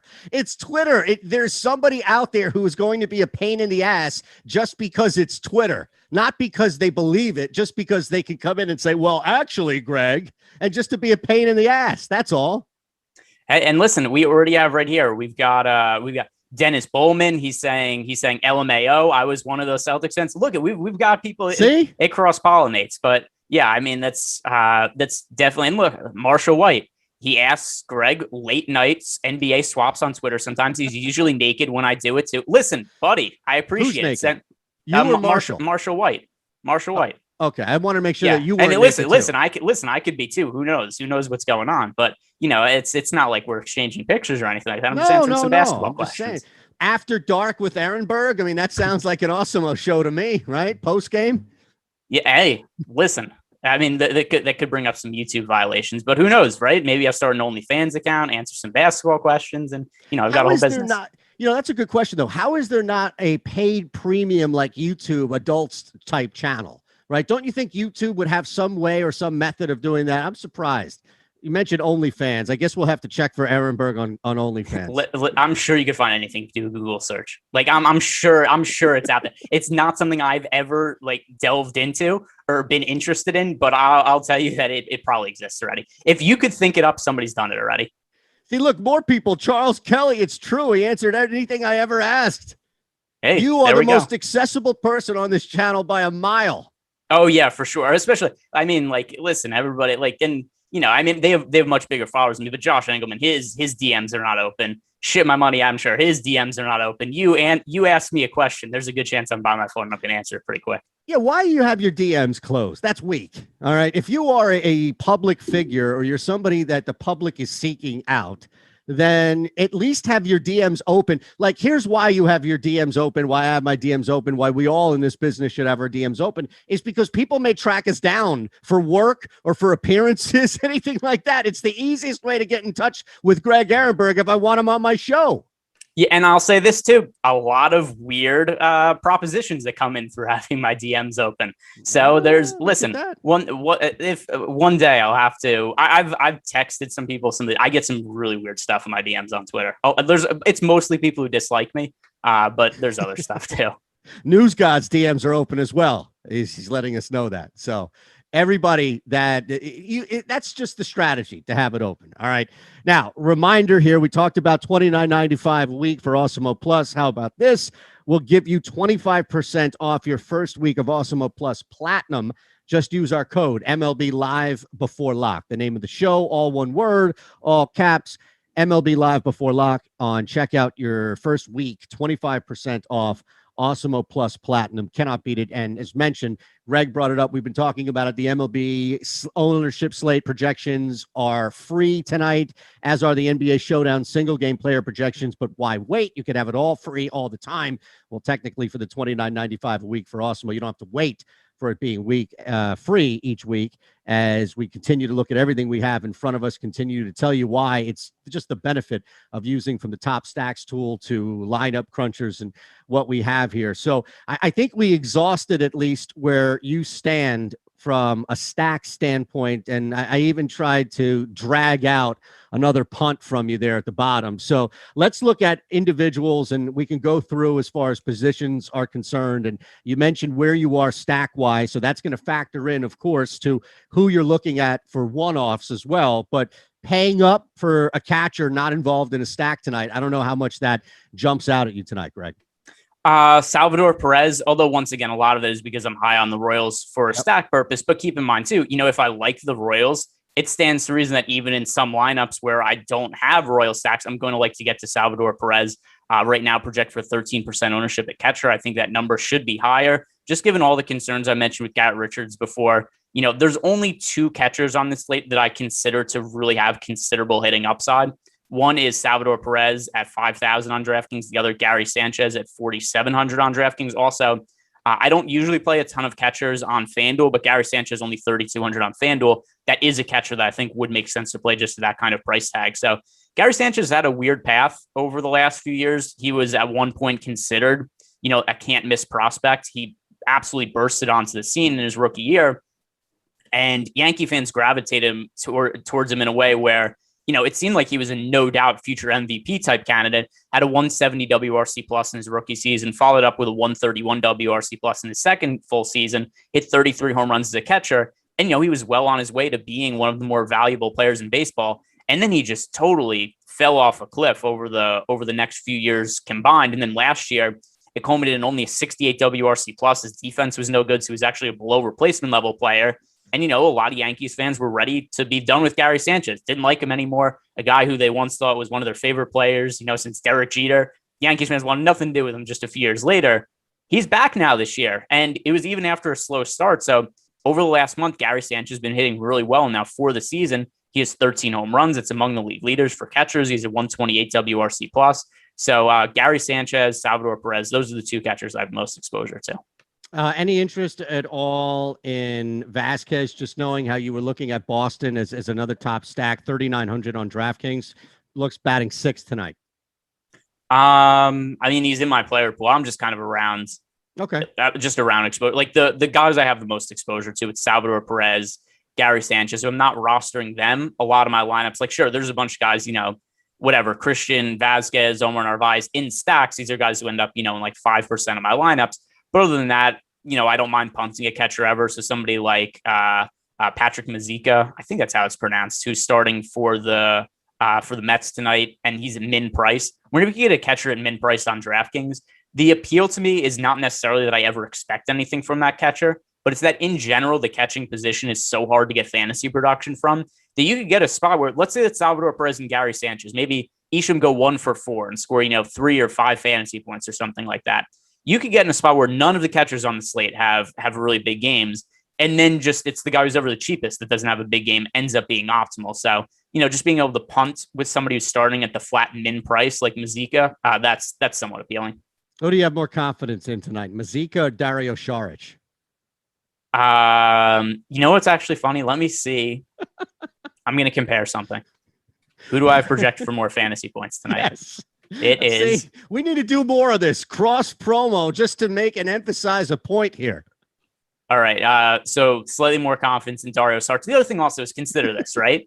It's as long as Dario Saric is in the rotation and he's played, in this series, he's played 11 minutes, 13 minutes, 12 and a half minutes, 7 minutes. He's going to score some fantasy points, right? Even if he sucks and goes like 1 of 5 from the field, pulls down a rebound, he's going to end up with, 3 or 4 fantasy points or something like that. It's not hard to see a scenario where a catcher goes 0 for and doesn't score any fantasy points. Fair enough. Soul Dope 1234 on the super chat, Greg. Favorite GPP pitcher on FanDuel and favorite stack. And just to re-emphasize what you've been pounding all night about your top 2 guys on the mound and really your top 2 to 3 stacks you've mentioned. Yeah. So the pitcher I have the most exposure to in tournaments is Freddie Peralta tonight. He's also the chalk pitcher, but to me, I think it's for good reason. So I know this is a FanDuel specific question, but I think that Freddie Peralta is the best GPP pitcher on both sides. If you're looking for somebody who is really low owned, like if you're just definition for you personally as GPP pitcher, if you're looking for somebody with almost no ownership, to me, then the answer is Matt Manning, who's projected for less than 1% ownership today on FanDuel. All right, let's look at this now. We'll continue. And then one more. One more please. thing, because he also asked about favorite stack. Yeah. My favorite stack on FanDuel, same as my favorite stacks on DraftKings. It is the Astros and the Yankees. If you're only picking one of them, it would be a slight lean towards the Astros. First baseman, who do you have the most exposure to, and a punt maybe that you'd like to throw out? Let's see. The first baseman I have the most exposure to today is Shohei Ohtani. He's just priced incorrectly today on DraftKings. 5,000 price tag. He's been hitting the ball extremely well as of late. Earlier in the day, I was a little wary of Ohtani because he was projecting for nearly 30% ownership. Now his projected ownership is sub 20%, so that allowed me to be able to get overweights to the field to him and up my exposure to him. But Ohtani, he has not homered only twice since June 14th. He's only had 2 games where he didn't homer. So we're looking at a 2-week period where Ohtani's homered in all but 2 games. He's also scored double-digit fantasy points in all but one of those games, which, I mean, that stands to reason, right? He's he had a home run. Plus 250 tonight, Greg, and this is odd shopper, so depending on where you can get the best odds. That's a bad bet. Plus 250 to hit one, you don't like it? No, and here's something else about the home run prop bets, is you'll see a lot of this if you go to Odd Shopper. Very rarely will you find any individual hitters that have great value odds on day to home run. Because think, like, all right, so plus 250 implied odds, like you need that guy over the course of a season to be somebody who's going to be like a 50 homer player regularly to be hitting value at that kind of price tag. And there's also so much vig build into the home run props. Like for me, for baseball props, I much prefer the pitcher props.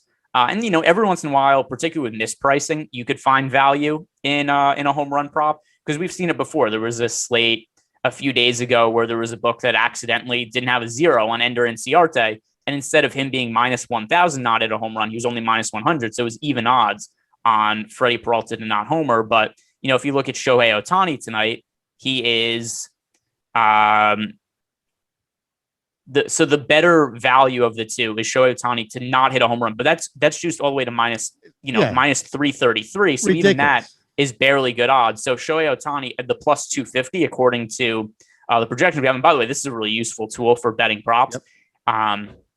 The plus 250 prop, negative 16% expected ROI. So it's really hard to find value on the home run props. I don't think there's a single player to hit a home run today that's any significant ROI. But would you look at even money to not hit a home run as any type of value here, to where the majority of what you're going to get is juice to not hit? Like David Fletcher jumped out at even money to not hit a home run tonight. Yeah, well, that's not a line that actually exists. That's just a misprice on one particular book. So yes, that one would make sense. But that's and also just because of weird YouTube rules, we're not allowed to say individual books names, because that could get us no, I get it. But if you guys go to Odd Shopper, or if you go to our MLB props tool, you could click on the shop odds at Odd Shopper, and it'll pull up what book it is. The ones that make more sense to me, though, is there is a lot of good value in the pitcher props. So like Freddie Peralta, we have over 7.5 strikeouts. That's a bet that is 40% expected ROI. Michael King, under 4.5 strikeouts. That's a bet with 32% expected ROI. Those are the ones that to me make more sense to bet from a prop betting perspective versus the home run ones. They very rarely have value.